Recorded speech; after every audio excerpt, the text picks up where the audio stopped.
ಶ್ರೀ ಗುರುಭ್ಯೋ ನಮಃ ಪರಮಗುರುಭ್ಯೋ ನಮಃ ಶ್ರೀಮದಾನಂದತೀರ್ಥ ಭಗವತ್ಪಾದಾಚಾರ್ಯ ಗುರುಭ್ಯೋ ನಮಃ ನರಸಿಂಹೋऽಖಿಲಾಜ್ಞಾನಮತಧ್ವಾಂತ ದಿವಾಕರಃ ಜಯತ್ಯಮಿತ ಸಜ್ಞಾನ ಸುಖಶಕ್ತಿಪಯೋನಿಧಿಃ ಕಲ್ಯಾಣಾದ್ಭುತಗಾತ್ರಾಯ ಕಾಮಿತಾರ್ಥಪ್ರದಾಯಿನೇ ಶ್ರೀಮದ್ವೆಂಕಟನಾಥಾಯ ಶ್ರೀನಿವಾಸಾಯ ತೇ ನಮಃ ವ್ಯಾಸಾಯ ಭವನಾಶಾಯ ಶ್ರೀಶಾಯ ಗುಣರಾಶಯೇ ಹೃದ್ಯಾಯ ಶುದ್ಧವಿದ್ಯಾಯ ಮಧ್ವಾಯ ಚ ನಮೋ ನಮಃ ನೌಮಿನ್ಯಾಯ ಸುಧಾದಿಕರ್ಜರ ಮುನೀನ್ ಶ್ರೀಪಾದರಟ್ಸನ್ಮಣೀನ್ ವ್ಯಾಸಾರ್ಯಾನ್ ವಿವಿಧಾಗಮಬ್ಧಿವಿಹರಾನ್ ಶ್ರೀವಾದಿರಾಜಾನಪಿ ವಂದೇ ಹಂಸವರಾನ್ ರಘೂತ್ತಮ ಗುರೂನ್ ವೈದಗ್ಧ್ಯವಾರಾಂ ನಿಧೀನ್ ಶ್ರೀ ಸತ್ಯವ್ರತ ರಾಘವೇಂದ್ರ ಮುನಿಪಾನ್ ಸದ್ಬೋಧ ಸಧ್ಯಾನಪಾನ್ ಸತ್ಯಾಭಿಜ್ಞಕರಾಬ್ಜೋತ್ಥಾನ್ ಪಂಚಾಶದ್ವರ್ಷಪೂಜಕಾನ್ ಸತ್ಯಪ್ರಮೋದತೀರ್ಥಾರ್ಯಾನ್ ನೌಮಿನ್ಯಾಯ ಸುಧಾರತಾನ್ ಶಾಸ್ತ್ರೇಷು ಪಾರದೃಶ್ವಾನಂ ಶಾಸ್ತ್ರಜ್ಞೇಷು ಚ ವತ್ಸಲಂ ದೀನಭಕ್ತೋದ್ಧಾರಕರಂ ಸತ್ಯಾತ್ಮಾನಂ ಗುರುಂ ಭಜೆ ವಿದ್ಯಾಪೀಠವಿಧಾತಾರಂ ವಿದ್ಯಾವಾರಿಧಿಚಂದಿರಂ ವಿದ್ಯಾರ್ಥಿವತ್ಸಲಂ ವಂದೇ ಮಹಾಮಹಿಮಸದ್ಗುರುಂ ನಾರಾಯಣಾರ್ಯ ಪರಿಪೂರ್ಣಗುಣರ್ಣವಾಯ ವಿಶ್ವೋದಯಸ್ಥಿತಿಲಯೋನ್ನಿಯತಿಪ್ರದಾಯ ಜ್ಞಾನಪ್ರದಾಯ ವಿಬುಧಾಸುರಸೌಖ್ಯದುಃಖಸತ್ಕಾರಣಾಯ ವಿತತಾಯ ನಮೋ ನಮಸ್ತೆ. ನಾರಾಯಣಂ ನಮಸ್ಕೃತ್ಯ ನರಂ ಚೈವ ನರೋತ್ತಮಂ ದೇವೀಂ ಸರಸ್ವತೀಂ ವ್ಯಾಸಂ ತತೋ ಜರಮುದೀರಯೇತ್. ದ್ವೈಪಾಯನೋಷ್ಠಪುಟನಿಸ್ರತಮಪ್ರಮೇಯಂ ಪುಣ್ಯಂ ಪವಿತ್ರಮಥ ಪಾಪಹರಂ ಶಿವಂ ಚ ಯೋ ಭಾರತಂ ಸಮಧಿಗಚ್ಚತಿ ವಾಚ್ಯಮಾನಂ ಕಿಂ ತಸ್ಯ ಪುಷ್ಕರಜಲೈರಭಿಷೇಚನೇನ ಜರತಿ ಪರಾಶರಸೂನುಃ ಸತ್ಯವತಿ ಹೃದಯನಂದನೋ ವ್ಯಾಸಃ ಯಸ್ಯಾಸ್ಯ ಕಮಲಗಲಿತಂ ವಾङ्ಮಯಮೃತಂ ಜಗತ್ಪಿಬತಿ ಸ್ವಸ್ತ್ಯಸ್ತು. ಹರಿ ಓಂ ಹರಿ ಓಂ ಹರಿ ಓಂ.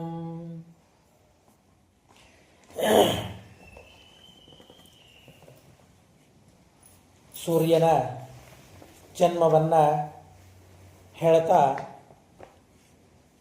ಆ ಸೂರ್ಯ ಪಿತೃಗಳ ದೇವತೆ ಹೇಗೆ ಆದ, ಹಾಗೂ ಪಿತೃಗಳ ದೇವತೆಗಳು ಯಾರು, ಪಿತೃಗಳ ಕರ್ಮದಿಂದ ಯಾವ ರೀತಿಯಾದ ಲಾಭ ಮನುಷ್ಯರಿಗಾಗ್ತದೆ ಅಂತನ್ನೋ ವಿಚಾರವನ್ನು ತಿಳಿಸಿದ ಮೇಲೆ ಚಂದ್ರನ ಉತ್ಪತ್ತಿ ಮತ್ತು ಚಂದ್ರನ ಮಹಿಮೆಯನ್ನು ಮುಂದೆ ಹರಿವಂಶದಲ್ಲಿ ತಿಳಿಸ್ತಾರೆ.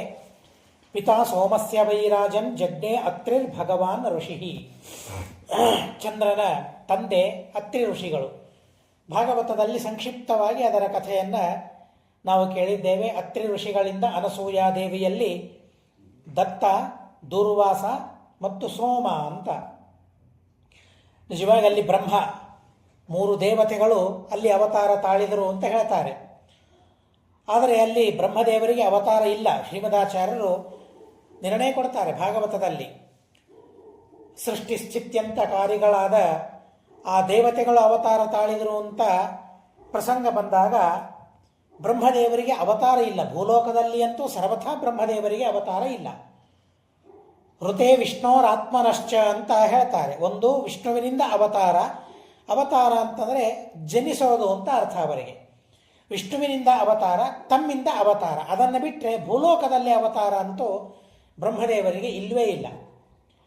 ಹಾಗಾದರೆ ಅತ್ರಿ ಋಷಿಗಳಾಗಲಿ ಮತ್ತು ಅನಸೂಯಾದೇವಿಯಾಗಲಿ ಆ 3 ದೇವತೆಗಳನ್ನು ಕರೆದಿದ್ದಾರೆ. ಹೀಗಾಗಿ ಬ್ರಹ್ಮದೇವರು ಬರಬೇಕಲ್ಲ, ಅವತಾರ ತಾಳಬೇಕಲ್ಲ ಅಂತಂದರೆ ಸೋಮೋಭೂತ್ ಬ್ರಹ್ಮಣೋಂಶೇನ ಅಂತ ಹೇಳ್ತಾರೆ. ಬ್ರಹ್ಮದೇವರ ಸನ್ನಿಧಾನ ಮಾತ್ರ, ಬ್ರಹ್ಮದೇವರ ಅವತಾರ ಇಲ್ಲ. ಅಲ್ಲಿ ಹುಟ್ಟಿದ್ದು ಚಂದ್ರ ಅಂತ ಹೇಳ್ತಾರೆ. ಅತ್ರಿ ಋಷಿಗಳಿಗೆ ಅನಸೂಯಾದೇವಿಯಲ್ಲಿ ಹುಟ್ಟಿದ್ದು ಚಂದ್ರ. ಆ ಚಂದ್ರನಲ್ಲಿ ಬ್ರಹ್ಮದೇವರ ಸನ್ನಿಧಾನ ಮಾತ್ರ ಇದೆ ಅಂತನ್ನೋ ಪ್ರಮೇಯವನ್ನು ಶ್ರೀಮದಾಚಾರ್ಯರು ತಿಳಿಸ್ತಾರೆ. ಆ ಕಥೆಯನ್ನು ಇಲ್ಲಿ ಹೇಳ್ತಾರೆ. ಅತ್ರಿ ಋಷಿಗಳು ಅವರು ಸಂತಾನೋತ್ಪತ್ತಿಗಾಗಿ ತಪಸ್ಸನ್ನು ಮಾಡಲಿಕ್ಕೆ ಶುರು ಮಾಡ್ತಾರೆ. ಮೊದಲಿನಿಂದ ನಾವು ತಿಳಿತಾನೆ ಬಂದಿದ್ದೇವೆ. ಭಾಗವತ, ರಾಮಾಯಣ, ಮಹಾಭಾರತ ಅಥವಾ ಹರಿವಂಶ ಇವುಗಳಲ್ಲಿ ಸಂತಾನ ಪ್ರಾಪ್ತಿಗಾಗಿ ಮಾಡಿದ ಸಾಧನೆಯನ್ನು ಹೇಳಬೇಕಾದ್ರೆ ತಪಸ್ಸು ದೊಡ್ಡದಾದ ಸಾಧನೆ ಅಂತ ಹೇಳ್ತಾರೆ. ಸಂತಾನ ಪ್ರಾಪ್ತಿಗಾಗಿ ನಾವು ಕಲಿಯುಗದಲ್ಲಿ ನಮಗೆ ಯೋಗ್ಯವಾದ ತಪಸ್ಸನ್ನು ನಾವು ಮಾಡಬೇಕು. ಆ ಅತ್ರಿ ಋಷಿಗಳು ಮುಂತಾದವರು ಮಾಡಿದಂತೆ ತಪಸ್ಸನ್ನು ಮಾಡಲಿಕ್ಕೆ ಸರ್ವಥಾ ನಮಗಾಗೋದಿಲ್ಲ. ಆದರೆ ಅವರು ಮಾಡಿದ ತಪಸ್ಸನ್ನು ನಾವು ಕೇಳಬೇಕು. ಕೇಳೋದು ಒಂದು ತಪಸ್ಸು. ಮಾಡಲಿಕ್ಕೆ ಆಗೋದಿಲ್ಲ ತಪಸ್ಸನ್ನು, ಆದರೆ ತಪಸ್ಸು ಮಾಡಿದವರ ಚರಿತ್ರೆಯನ್ನು ಕೇಳಲಿಕ್ಕಾಗೋದಿಲ್ವಾ ನಮಗೆ? ಹೀಗಾಗಿ ಅವರ ತಪಸ್ಸನ್ನು ನಾವು ಕೇಳಬೇಕು. ಅದೇ ಒಂದು ದಿವ್ಯವಾದ ತಪಸ್ಸು. ಅದಕ್ಕಿಂತಲೂ ಹೆಚ್ಚಿನ ತಪಸ್ಸನ್ನು ನಮ್ಮ ಕಡೆಯಿಂದ ಏನು ಮಾಡಲಿಕ್ಕಾಗ್ತದೆ? ಜ್ಞಾನ ಇಲ್ಲ. ತಪಸ್ಸು ಮಾಡಬೇಕಾದ್ರೆ ವಿಶೇಷವಾಗಿ ಜ್ಞಾನ ಬೇಕು. ಜ್ಞಾನವೇ ಇಲ್ಲದೆ ತಪಸ್ಸನ್ನು ಹೇಗೆ ಮಾಡಲಿಕ್ಕಾಗ್ತದೆ? ಒಂದು ಹೊತ್ತಿನ ಸಂಧ್ಯಾವಂದನೆಯನ್ನೇ ನಮಗೆ ಮಾಡಲಿಕ್ಕಾಗೋದಿಲ್ಲ. ಅಷ್ಟು ಜ್ಞಾನ ನಮಗೆ ಇಲ್ಲ. 10 ಗಾಯತ್ರಿ ಸಾಕು ಅಂತ ಅಂದುಬಿಡ್ತೇವೆ. ಯಾಕೆ? ಹೆಚ್ಚು ಅನುಸಂಧಾನ ಮಾಡಲಿಕ್ಕೆ ನಮಗಾಗೋದೇ ಇಲ್ಲ, ಅಂಥ ಜ್ಞಾನವೇ ಇಲ್ಲ. ಹೀಗಾಗಿ ಅವರು ಮಾಡಿದ ತಪಸ್ಸೇನಿದೆ ಆ ತಪಸ್ಸನ್ನು ನಾವು ತಿಳಿತಾ ಹೋದರೆ ಅದೇ ಒಂದು ದೊಡ್ಡದಾದ ತಪಸ್ಸಾಗ್ತದೆ. ಆ ಕಾರಣಕ್ಕಾಗಿಯೇ ಹರಿವಂಶವನ್ನು ಶ್ರವಣ ಮಾಡಬೇಕು ಅಂತ ಹೇಳ್ತಾರೆ. ಅದೊಂದು ದೊಡ್ಡ ತಪಸ್ಸು ಅಂತನ್ನೋದಕ್ಕಾಗಿ ಅತ್ರಿ ಋಷಿಗಳು ಸಂತಾನಕ್ಕಾಗಿ ಎಂಥ ತಪಸ್ಸನ್ನು ಮಾಡಿದರು. ಬಹಳ ಅದ್ಭುತವಾದ ತಪಸ್ಸನ್ನು ಮಾಡ್ತಾರೆ. ಬ್ರಹ್ಮಣ ಮಾನಸಾತ್ ಪೂರ್ವಂ ಪ್ರಜಾಸರ್ಗಂ ವಿಧಿಶ್ಚತಃ. ಯಾರವರ ಅತ್ರಿ ಋಷಿಗಳು? ಬ್ರಹ್ಮದೇವರ ಮಾನಸ ಪುತ್ರರು. ತಂದೆಗೆ ಕೇಳಿದರು, ನಾನೇನು ಮಾಡಲಿ? ಬ್ರಹ್ಮದೇವರಂತಾರೆ, ನಾನೇನು ಮಾಡಿದ್ದೇನೆ ಅಂತ ಕೇಳಿದರು. ನಾನೇನು ಮಾಡಿದ್ದೇನೆ? ನಿನ್ನನ್ನು ಹುಟ್ಟಿಸಿದ್ದೇನೆ, ಹಾಗಾದರೆ ನೀನು ಹುಟ್ಟಿಸು ಅಂತ ಹೇಳ್ತಾರೆ. ನಾನು ಮಾಡಿದ್ದು ಪ್ರಜಾಸೃಷ್ಟಿ, ನೀನು ಮಾಡಬೇಕಾದದ್ದು ಪ್ರಜಾಸೃಷ್ಟಿ ಅಂತ ಹೇಳಿದಾಗ ಪ್ರಜಾಸೃಷ್ಟಿಯನ್ನು ಮಾಡೋದಕ್ಕಾಗಿ ಯಾವ ರೀತಿಯಾದ ತಪಸ್ಸನ್ನು ಮಾಡಿದರು ಅಂತ ಹೇಳ್ತಾರೆ. ಕರ್ಮಣ ಮನಸಾ ವಾಚಾ ಶುಭಾನ್ಯೇವ ಚಚಾರಸಃ ಅಹಿಂಸ್ರ ಸರ್ವಭೂತೇಷು ಧರ್ಮಾತ್ಮ ಸಂಶಿತವ್ರತಃ ಕಾಷ್ಠಕುಡ್ಯಶಿಲಾಭೂತ್ ಊರ್ಧ್ವಬಾಹುರ್ಮಹದ್ಯುತಿ ಅನುತ್ತರಂ ನಾಮ ತಪೋ ಯೇನ ತಪ್ತಂ ಮಹತ್ಪುರ 3 ವರ್ಷಸಹಸ್ರಾಣಿ ದಿವ್ಯಾನೀತಿ ನ ಶ್ರುತಂ. ದೇವಮಾನದ ಪ್ರಕಾರ 3000 ವರ್ಷಗಳವರೆಗೆ ತಪಸ್ಸನ್ನು ಮಾಡ್ತಾರಂತೆ. ಅತ್ರಿ, ನನ್ನ ಹೆಸರಲ್ಲೇ ತ್ರಿ ಇದೆಯಲ್ವಾ, ಹೀಗಾಗಿ ಆ ತ್ರಿ ನೆನಪಾಯಿತು. 3000 ವರ್ಷ ತಪಸ್ಸು ಮಾಡೋಣ ಅಂತ ಅಂದ್ಕೊಂಡ್ರು. ತಪಸ್ಸು ಹೇಗಿರಬೇಕು ಅದಕ್ಕೆ ಹೇಳ್ತಾರೆ, ತ್ರಿಕರಣಪೂರ್ವಕವಾಗಿ ಅಂತ ನಾವು ಶಬ್ದವನ್ನು ಆಡ್ತೇವೆ. ಏನೇ ಮಾಡೋದಾದರೂ ತ್ರಿಕರಣಪೂರ್ವಕವಾಗಿ ಮಾಡಬೇಕು ಅಂತ ಅಂತಾರೆ. ಕರಣ ಅಂದರೆ ಇಂದ್ರಿಯಗಳು ಅಂತ ಅರ್ಥ. ಏನದು? 3 ಒಂದಾಗಬೇಕು, 3ರಲ್ಲಿ ಒಂದೇ ಇರಬೇಕು. ಆ ತ್ರಿವಧಾನ ಒಂದರ್ಥದಲ್ಲಿ, ಈ ಅಷ್ಟಾವಧಾನ, ಶತಾವಧಾನ, ಸಹಸ್ರಾವಧಾನ ನಾವು ಕೇಳ್ತೇವೆ. ಅದು ಬಹಳ ದೊಡ್ಡದಲ್ಲ, ಯಾವಾಗಲೂ ನನಗೆ ಅನಿಸ್ತಾ ಇರ್ತದೆ ಅದು. ಯಾಕೆಂದರೆ ನಾವು ಪೂಜೆಗೆ ಕುಳಿತಾಗ ಅಷ್ಟಾವಧಾನ ನಾವು ಮಾಡ್ತೇವೆ. 8 ಕಡೆಗೆ ನಮಗೆ ಗಮನ ಇರ್ತದೋ ಇಲ್ಲ, 16 ಕಡೆಗೆ ನಮಗೆ ಗಮನ ಇರ್ತದೆ. ಎಲ್ಲ ತರಹ ಎಲ್ಲ ನೆನಪು ನಮಗಾಗ್ತದೆ ಆವಾಗ. ಅಷ್ಟಾವಧಾನ ಮಾಡ್ತೇವೆ ನಾವು, ಬಹಳ ದುರ್ಲಭ ಏನಲ್ಲ ಅದು. ಆದರೆ ತ್ರಿವಧಾನಿಯಾಗೋದು ಬಹಳ ಕಷ್ಟ ಅಂತ ಹೇಳ್ತಾರೆ. ಏನು ತ್ರಿವಧಾನಿಯಾಗೋದು? ಕರ್ಮಣ ಮನಸ ವಾಚ ಶುಭಾನ್ಯೇವ ಚಚಾರ ಸಹ. ಕರ್ಮೇಂದ್ರಿಯ, ಮನಸ್ಸು ಮತ್ತು ವಾಗೀಂದ್ರಿಯ 3ರಿಂದ ಒಂದೇ ಕಾರ್ಯವನ್ನು ಮಾಡಬೇಕಂತೆ. 3ರಲ್ಲಿ ಒಂದೇ ಇರಬೇಕು ಅಂತ ಹೇಳ್ತಾರೆ.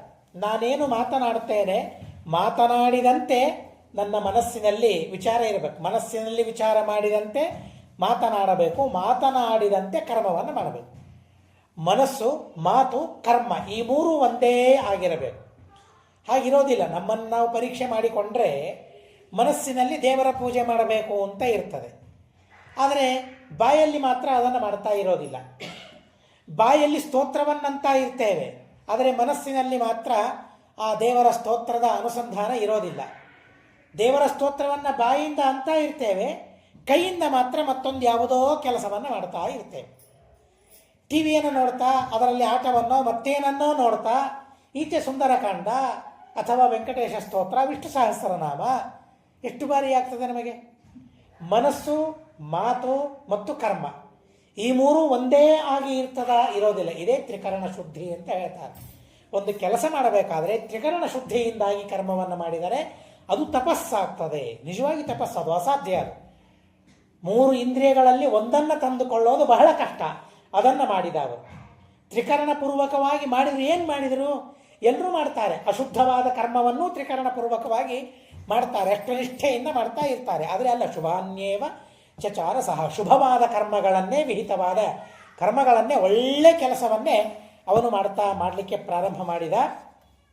ಯಾವ ಪ್ರಾಣಿಗಳಿಗೂ ಹಿಂಸೆ ಕೊಡ್ತಾ ಇಲ್ಲ. ದೊಡ್ಡ ಯಜ್ಞ ಅಂತ ಹೇಳ್ತಾರೆ. ಸ್ತ್ರೀಯರು ಮಾಡುವ ದೊಡ್ಡ ಯಜ್ಞ ಅಂತ ಹೇಳ್ತಾರೆ. ಬರೀ ಸ್ತ್ರೀಯರಲ್ಲ, ಆದರೆ ಮನೆಯಲ್ಲಿ ಕಸ ಬಳಿತೀವಲ್ಲ, ಕಸ ಬಳಿಯುವಾಗ ಆ ಕಸ ಬಳಿಯೋದು ಒಂದು ಯಜ್ಞವಾಗಿ ಬಿಡುತ್ತದೆ ಅಂತ ಹೇಳ್ತಾರೆ. ಯಾವಾಗ ಅದನ್ನು ಸ್ಮೃತಿಗಳಲ್ಲಿ ತಿಳಿಸ್ತಾರೆ. ಪಶ್ಯನ್ ಪರಿಹರನ್ ಜಂತೂನ್ ಕೋಟಿ ಯಜ್ಞ ಫಲಂ ಲಭೇತ್ ಅಂತ ಹೇಳ್ತಾರೆ. ಕಸ ಬಳಿಯುವಾಗ ಏನಾದರೂ ಪ್ರಾಣಿಗಳು ಹೋಗ್ತಾ ಇವೆಯಾ ನೋಡಬೇಕಂತೆ, ಅದನ್ನು ಹೋಗಲಿಕ್ಕೆ ಬಿಡಬೇಕಂತೆ. ಪಶ್ಯನ್ ನೋಡ್ತಾ ಕಸ ಬಳಿಬೇಕಂತೆ. ಪರಿಹರನ್ ಜಂತುಗಳಿದ್ದರೆ ಪರಿಹಾರ ಮಾಡಬೇಕಂತೆ, ಬಿಡಬೇಕಂತೆ ಆ ಸ್ಥಳವನ್ನು. ಇರುವೆ ಇದೆ, ಕಸಬರಿಗೆ ಬಡಿಸಿದರೆ ಅದಕ್ಕೆ ನೋವಾಗ್ತದೆ, ತೊಂದರೆ ಆಗ್ತದೆ, ಬೇಡ, ಪರಿಹಾರ ಮಾಡಬೇಕಂತೆ. ಆದರೆ ಕಸಬಳಿಗೆಯಿಂದ ಬರೆದು ಹೊರಗೆ ಹಾಕಿಬಿಡ್ತೇವೆ ಅದನ್ನು ನಾವು. ಪರಿಹಾರ ಮಾಡಬೇಕಂತೆ. ಹೀಗೆ ಕಸ ಬಳಿದರೆ 1 ಕೋಟಿ ಯಜ್ಞ ಮಾಡಿದ ಫಲ ಬರ್ತದೆ ಅಂತ ಹೇಳ್ತಾರೆ. ಆದರೆ ಮೇಲೆ ನೋಡಿದರೆ ಅತೀ ಸಣ್ಣ ಕೆಲಸ, ಅತೀ ಕ್ಷುದ್ರವಾದ ಕೆಲಸ. ಏನು ಕಸ ಬಳಿಗೆ ಹಚ್ತೀರ ನನ್ನನ್ನು ಅಂತ ನಾವಂತೇವೆ. ಆದರೆ ಆ ರೀತಿಯಾದ ಶುದ್ಧ ಭಾವನೆಯಿಂದ ಕಸ ಬೆಳೆದರೆ 1 ಕೋಟಿ ಯಜ್ಞ ಮಾಡಿದಷ್ಟು ಪುಣ್ಯ ಬರ್ತದೆ ಅಂತ ಹೇಳ್ತಾರೆ. ಆ ರೀತಿಯಾಗಿ ಮತ್ತೆ ಅಹಿಂಸ ಸರ್ವಭೂತೇಶು, ಯಾವ ಪ್ರಾಣಿಗಳಿಗೂ ಹಿಂಸೆಯಾಗಬಾರದು, ಅದು ಮನಸ್ಸಿನಲ್ಲಿರಬೇಕು. ಯಾಕೆಂದರೆ ನನಗೆ ಯಾರೂ ತೊಂದರೆ ಕೊಡಬಾರದು, ನನಗೆ ಯಾರೂ ಪೀಡೆ ಕೊಡಬಾರದು, ನೋವು ಕೊಡಬಾರದು ಅಂತ ನನಗೆ ಹೇಗಿರ್ತದಲ್ಲ, ನನ್ನಿಂದ ಇನ್ನೊಬ್ಬರಿಗೆ ತೊಂದರೆಯಾಗಬಾರದು ಅಂತ ಅನ್ನೋ ಭಾವನೆಯು ನಮಗೆ ಇರಬೇಕು. ಆ ರೀತಿಯಾಗಿ ಅವನು ಕರ್ಮಗಳನ್ನು ಮಾಡ್ತಾ ಇದ್ದಾನೆ. ಸಣ್ಣ ಪ್ರಾಣಿಯೂ ಸಹ ತೊಂದರೆ ಕೊಡಲಿಲ್ಲ ಅಂತಂದರೆ ಆಶೀರ್ವಾದ ಮಾಡ್ತದಂತೆ. ಆಶೀರ್ವಾದ ಅಂದರೆ ದೊಡ್ಡವರು ಮಾಡಿದಂತೆ ಅಲ್ಲ, ಒಳ್ಳೆಯದಾಗಲಪ್ಪ ಇವನಿಗೆ, ನನ್ನನ್ನು ಬಿಟ್ಬಿಟ್ಟ, ನನಗೆ ಪೀಡೆ ಕೊಡಲಿಲ್ಲ, ನನಗೆ ತೊಂದರೆ ಕೊಡಲಿಲ್ಲ, ನನಗೆ ಹೋಗಲಿಕ್ಕೆ ಬಿಟ್ಟ. ಅವುಗಳಿಗೂ ಗೊತ್ತಾಗ್ತದೆ ಮನಸ್ಸಿನಲ್ಲಿ. ನಾವು ಹಿಂಸೆ ಕೊಟ್ಟಾಗ ಶಪಿಸಿ ಬಿಡ್ತವೆ ಅವು. ಯಾವ ರೀತಿಯಾಗಿ ಶಾಪ ಕೊಡ್ತವೆ ಹೇಳಲಿಕ್ಕೆ ಬರೋದಿಲ್ಲ. ಶಾಪ ಬಹಳ ವಿಚಿತ್ರವಾದ ರೀತಿಯಲ್ಲಿ ಇರ್ತದೆ. ಸಣ್ಣ ಸಣ್ಣ ಪುಟ್ಟ ಪುಟ್ಟ ಪ್ರಾಣಿಗಳೂ ಕೂಡ ನಮ್ಮ ಬಗ್ಗೆ ಆ ಪ್ರಾಣಿಗಳಿಗೆ ಒಳ್ಳೆಯ ಭಾವನೆ ಬರಬೇಕು. ಕಾಳಿದಾಸ ರಘುವಂಶದಲ್ಲಿ ಬಹಳ ಸುಂದರವಾಗಿ ಹೇಳ್ತಾನೆ, ಪುರಾಣಗಳಲ್ಲಿ ಹೇಳಿದ ಮಾತೆ. ಆ ದಿಲೀಪ ರಾಜ ಬೇಟೆಯಾಡಲಿಕ್ಕೆ ಹೋದರೆ ಯಾವ ಪ್ರಾಣಿಗಳು ಓಡಿ ಹೋಗ್ತಾನೆ ಇರಲಿಲ್ವಂತೆ. ಯಾಕೆ? ಭಯವೇ ಇಲ್ಲ ದಿಲೀಪನಿಂದ. ಅವನು ಧನುರ್ಬಾಣಗಳನ್ನು ಧಾರಣೆ ಮಾಡಿದರೂ ಕೂಡ ಇವನೇನು ನನ್ನನ್ನು ಕೊಲ್ತಾನೆ ಬಿಡು, ನನಗೆ ದುಃಖವನ್ನೇ ಕೊಡಲಿಕ್ಕೆ ಗೊತ್ತಿಲ್ಲ ಇವನಿಗೆ, ಪ್ರಾಣಿಗಳಿಗೆ ದುಃಖವನ್ನೇ ಕೊಡ್ಲಿಕ್ಕೆ ಬರೋದಿಲ್ಲ, ನನ್ನನ್ನೇನು ಸಾಯಿಸ್ತಾನೆ ಇವನು ಅಂತ ಹೇಳಿ ಪ್ರಾಣಿಗಳು ಓಡುತ್ತಾನೇ ಇರಲಿಲ್ಲವಂತೆ. ಅಂಥ ಗುಣ ಅವನಲ್ಲಿ ಇತ್ತು ದಿಲೀಪರಾಜನಲ್ಲಿ ಅಂತ ಹೇಳ್ತಾರೆ. ಒಬ್ಬ ದಿಲೀಪರಾಜ ಅಲ್ಲ, ಪ್ರತಿಯೊಬ್ಬರೂ ಹಾಗೇನೆ. ಯಾವ ಪ್ರಾಣಿಗಳಿಗೂ ಹಿಂಸೆಯಾಗಬಾರದು. ಆದರೆ ಯಾವ ಪ್ರಾಣಿಗಳಿಂದ ಜನರಿಗೆ ತೊಂದರೆಯಾಗ್ತಾ ಇದೆಯಲ್ಲ, ಆ ಪ್ರಾಣಿಗಳ ಹಿಂಸೆಯನ್ನು ಮಾಡೋದು ಮಾತ್ರ ರಾಜನ ಕರ್ತವ್ಯ. ಹೀಗಾಗಿ ರಾಜನು ಬೇಟೆಯಾಡ್ತಾ ಇದ್ದರು. ರಾಜನು ಬೇಟೆಯಾಡುವ ಉದ್ದೇಶವೇ ಅದು. ಆ ಯಾವ ಪ್ರಾಣಿಗಳು, ಒಂದು ಪ್ರಾಣಿಗಳು ಹೆಚ್ಚಾಗಬಾರದು, ಸಮಾನವಾಗಿರಬೇಕು. ಅವುಗಳಿಂದ ಜಗತ್ತಿಗೆ ಕ್ಷೇಮವಾಗಬೇಕೆ ಹೊರತು ತೊಂದರೆಯಾಗಬಾರದು. ಯಾವ ಪ್ರಾಣಿಗಳಿಂದ ತೊಂದರೆಯಾಗ್ತಾ ಇದೆ ಆ ಪ್ರಾಣಿಗಳ ಸಂಹಾರವನ್ನು ಮಾಡಬೇಕು. ಅದು ಇವತ್ತು ಮಾಡ್ತಾ ಇಲ್ಲ, ಆದರೆ ಪರಿಸರವೇ ಆ ರೀತಿಯಾಗಿ ಮಾಡಿಬಿಡುತ್ತದೆ. ದೊಡ್ಡ ದೊಡ್ಡ ತುಫಾನುಗಳು ಬರೋದಾಗಲಿ, ಈ ತರಹದ ಏರುಪೇರು ಏನಾಗ್ತದೆ ವಾತಾವರಣಗಳಲ್ಲಿ, ಅವುಗಳಿಂದ ಪ್ರಾಣಿಗಳ ನಾಶವಾಗ್ತದಲ್ಲ, ಅಧಿಕ ಪ್ರಾಣಿಗಳು ಇರಬಾರದು ಅಂತ ಅನ್ನೋದಕ್ಕಾಗಿ ಆ ಪ್ರಾಣಿಗಳ ನಾಶವಾಗ್ತದೆ. ಆದರೆ ಅವರು ಮಾತ್ರ ಯಾವ ಪ್ರಾಣಿಗಳ ಹಿಂಸೆ ಮಾಡದೆ ಧರ್ಮವನ್ನೇ ಮಾಡ್ತಾ, ವ್ರತಗಳನ್ನು ಮಾಡ್ತಾ, ಕಟ್ಟಿಗೆಯಂತೆ ಒಂದು ಗೋಡೆಯಂತೆ ನಿಂತು ಬಿಟ್ಟಂತೆ. ಅಲಗಾಡ್ತದ ಗೋಡೆ? ಏನು ಮಾಡಿದರೂ ಅಲಗಾಡೋದಿಲ್ಲ. ಥಂಡಿ ಬಂದರೆ ನಡಗೋದಿಲ್ಲ, ಬಿಸಿಲು ಬಂದರೂ ಅಲಗಾಡೋದಿಲ್ಲ, ಮಳೆ ಧೋ ಬಿದ್ದರೂ ಅಲಗಾಡ್ತಾ ಇಲ್ಲ. 3000 ವರ್ಷಗಳ ತನಕ ತಪಸ್ಸು ಮಾಡಿದ್ದಂತೆ. ಒಂದು 3 ನಿಮಿಷ ನಮಗೆ ಹಾಕಿ ಕೊಡ್ಲಿಕ್ಕಾಗೋದಿಲ್ಲ, 3 ಸೆಕೆಂಡ್ ಕೊಡ್ಲಿಕ್ಕಾಗೋದಿಲ್ಲ. ಆದರೆ ಎಂಥ ಮಹಾನುಭಾವ ನೋಡಿ, ಅತ್ರಿಷಿಗಳು ಇಂಥವರನ್ನೆಲ್ಲ ನಾವು ಕೇಳ್ತಾ ಹೋದರೆ ಮನಸ್ಸಿನಲ್ಲಿ ಏನೋ ಒಂದು ಬದಲಾವಣೆ, ಏನೋ ಒಂದು ಶುದ್ಧ ಪುಣ್ಯದ ಸಂಚಾರ, ಧರ್ಮದ ಸಂಚಾರ ಮನಸ್ಸಿನಲ್ಲಿ ಆಗ್ತದೆ. ಆ ರೀತಿಯಾಗಿ ಕಾಷ್ಠ ಕುಡ್ಯ ಶಿಲಾಭೂತಃ, ಒಂದು ಕಲ್ಲನ್ನು ನಿಲ್ಲಿಸಿದರೆ ಹೇಗಿರ್ತದಲ್ಲ ಹಾಗೆ ನಿಂತು ಬಿಟ್ಟನಂತೆ 3000 ವರ್ಷಗಳ ತನಕ. ದೇವರ ಧ್ಯಾನವನ್ನು ಹೇಗೆ ಮಾಡಿದೆ ನೋಡಿ. ತ್ರಿ ಅಂದರೆ 3, ಹಿಂದೆ ಅದನ್ನು ಹೇಳಿದರು. ಕರ್ಮ, ಮನಸ್ಸು ಮತ್ತು ವಾ, ಈ 3 ಅಂದರೆ ದೇವರು ಅಂತ ಅರ್ಥ. ದೇವರಲ್ಲಿ ನೆಲೆಗೊಳಿಸಿದ. ಕರ್ಮ ದೇವರ ಉದ್ದೇಶದಿಂದ, ಮನಸ್ಸಿನಲ್ಲಿ ದೇವರು, ಮಾತಿನಲ್ಲಿ ದೇವರು. ಅವನು ಮಾಡುವ ಕೆಲಸ ನೋಡಿದರೆ ಯಾರಾದರೂ ಆ ಕೆಲಸದಲ್ಲಿ ದೇವರು ಕಾಣಿಸ್ಬೇಕಂತೆ. ನಮ್ಮ ಕೆಲಸಗಳಲ್ಲಿ ಏನು ಕಾಣಿಸ್ತದೆ ಅಂತ ನಾವೇ ತಿಳಿಬಹುದು. ದೇವರು ಕಾಣಿಸಿದರೆ ನಾವು ಹರಿವಂಶವನ್ನು ಹೇಳುತ್ತೇವೆ, ಹರಿವಂಶವನ್ನು ಕೇಳುತ್ತೇವೆ, ಶ್ರವಣ ಮಾಡ್ತೇವೆ, ದೇವರ ಪೂಜೆ ಮಾಡ್ತೇವೆ, ಧರ್ಮ ಮಾಡ್ತೇವೆ, ತಂದೆ ತಾಯಿಗಳ ಸೇವೆ ಮಾಡ್ತೇವೆ, ಕಾಲೊತ್ತೇವೆ, ದೇವರು ಕಾಣಿಸ್ತಾನೆ. ಬರೀ ಕರ್ಮ ಕಾಣಿಸೋದಿಲ್ಲ ಅಲ್ಲಿ. ಜ್ಞಾನಿಗಳಿಗೆ ಕರ್ಮ ಕಾಣಿಸೋದಿಲ್ಲ, ಆ ಕರ್ಮದಲ್ಲಿ ದೇವರು ಕಾಣಿಸ್ತಾನೆ. ಆ ಕರ್ಮದ ರೂಪದಿಂದ ದೇವರೇ ಅಲ್ಲಿ ಬರ್ತಾನೆ, ದೇವರೇ ಇರ್ತಾನೆ. ಹೀಗಾಗಿ ಅವನ ಕರ್ಮ ದೇವರಾಯಿತು, ಅವನ ಮನಸ್ಸು ದೇವರಾಯಿತು, ಅವನ ಮಾತು ದೇವರಾಯಿತು. ಹೀಗೆ ಅಂದರೆ ದೇವರು ಅಂತ ಅರ್ಥ. ಯಾಕೆ ಅಂದರೆ ದೇವರು? ಯಾರು ಅಂತ ಹೆಸರಿಡೋದಿಲ್ಲ. ಉಪನಿಷತ್ತು ಅದನ್ನು ಹೇಳ್ತದೆ. ನಾಮಕರಣ ಮಾಡುವಾಗ ಮಕ್ಕಳಿಗೆ ನಾರಾಯಣ, ರಾಮ, ಕೃಷ್ಣ, ಅಚ್ಯುತ, ಅನಂತ ಎಲ್ಲ ಹೆಸರಿಡುತ್ತಾರೆ ಹೊರತು ಅಂತ ಯಾರಾದರೂ ನಾಮಕರಣ ಮಾಡಿದ್ದುಂಟಾ? ಇಲ್ಲ. ಇದನ್ನು ಕೇಳಿ ಯಾರಾದರೂ ಇಟ್ಟರೆ ಅದು ಉಪನಿಷತ್ತಿನ ತಪ್ಪಲ್ಲ. ಯಾರು ಇಡಬಾರದು, ಇಡೋದಿಲ್ಲ ಅಂತ ಹೇಳಿದ್ದಾರೆ. ಬರೀ ಅಂತ ಹೆಸರು. ದೇವರಿಗೆ ಅಂತ ಹೆಸರು ಯಾಕೆ ಅಂತಂದರೆ ನಿಷೇಧಶೇಷ. ಅಂದರೆ ಅಲ್ಲ, ಅಲ್ಲ, ಯಾವುದಲ್ಲ? ಅಂದರೆ ಜೀವ ಅಲ್ಲ, ಅಂದರೆ ಜಡ ಅಲ್ಲ, ಅಂದರೆ ದೇವತೆಗಳಲ್ಲ, ಅಂದರೆ ಋಷಿಗಳಲ್ಲ. ನ ನ ನ ಅನ್ನೋದೇ ಆಗಿದೆ ಅಷ್ಟೇ. ಹೀಗಾಗಿ ದೇವರು ಋಷಿಯ ನ ನಿಷೇಧ ಶೇಷ. ಎಲ್ಲ ವಸ್ತುಗಳನ್ನು ನಿಷೇಧ ಮಾಡಿದ ಮೇಲೆ ಅ ಅ ಅ ನ ನ ಅಂತ ಹೇಳ್ತಾ ಹೋದ ಮೇಲೆ ಕೊನೆಗೆ ಏನು ಉಳಿತದಲ್ಲ ಅದು ದೇವರು ಅಂತ ಭಾಗವತ ನಮಗೆ ಆ ಮಾತನ್ನು ಹೇಳ್ತದೆ. ಹೀಗಾಗಿ ದೇವರಿಗೆ ಅಂತ ಹೆಸರು. ಹೀಗಾಗಿ ಸರ್ವೋತ್ತಮನಾದ ಆ ಪರಮಾತ್ಮನಲ್ಲಿಯೇನೇ, ಪರಮಾತ್ಮನ ಉದ್ದೇಶದಿಂದಲೇ ಕರ್ಮ ಮಾಡಿದ, ಮನಸ್ಸಿನಲ್ಲಿ ದೇವರನ್ನು ತುಂಬಿಕೊಂಡ, ದೇವರ ಉದ್ದೇಶದಿಂದಲೇ ಮಾತನಾಡಲಿಕ್ಕೆ ಶುರು ಮಾಡಿದ. ಅವನು ಮಾಡುವ ತಪಸ್ಸಿಗೆ ಒಂದು ಹೆಸರಿಟ್ಟರಂತೆ ಎಲ್ಲರೂ ಸೇರಿ.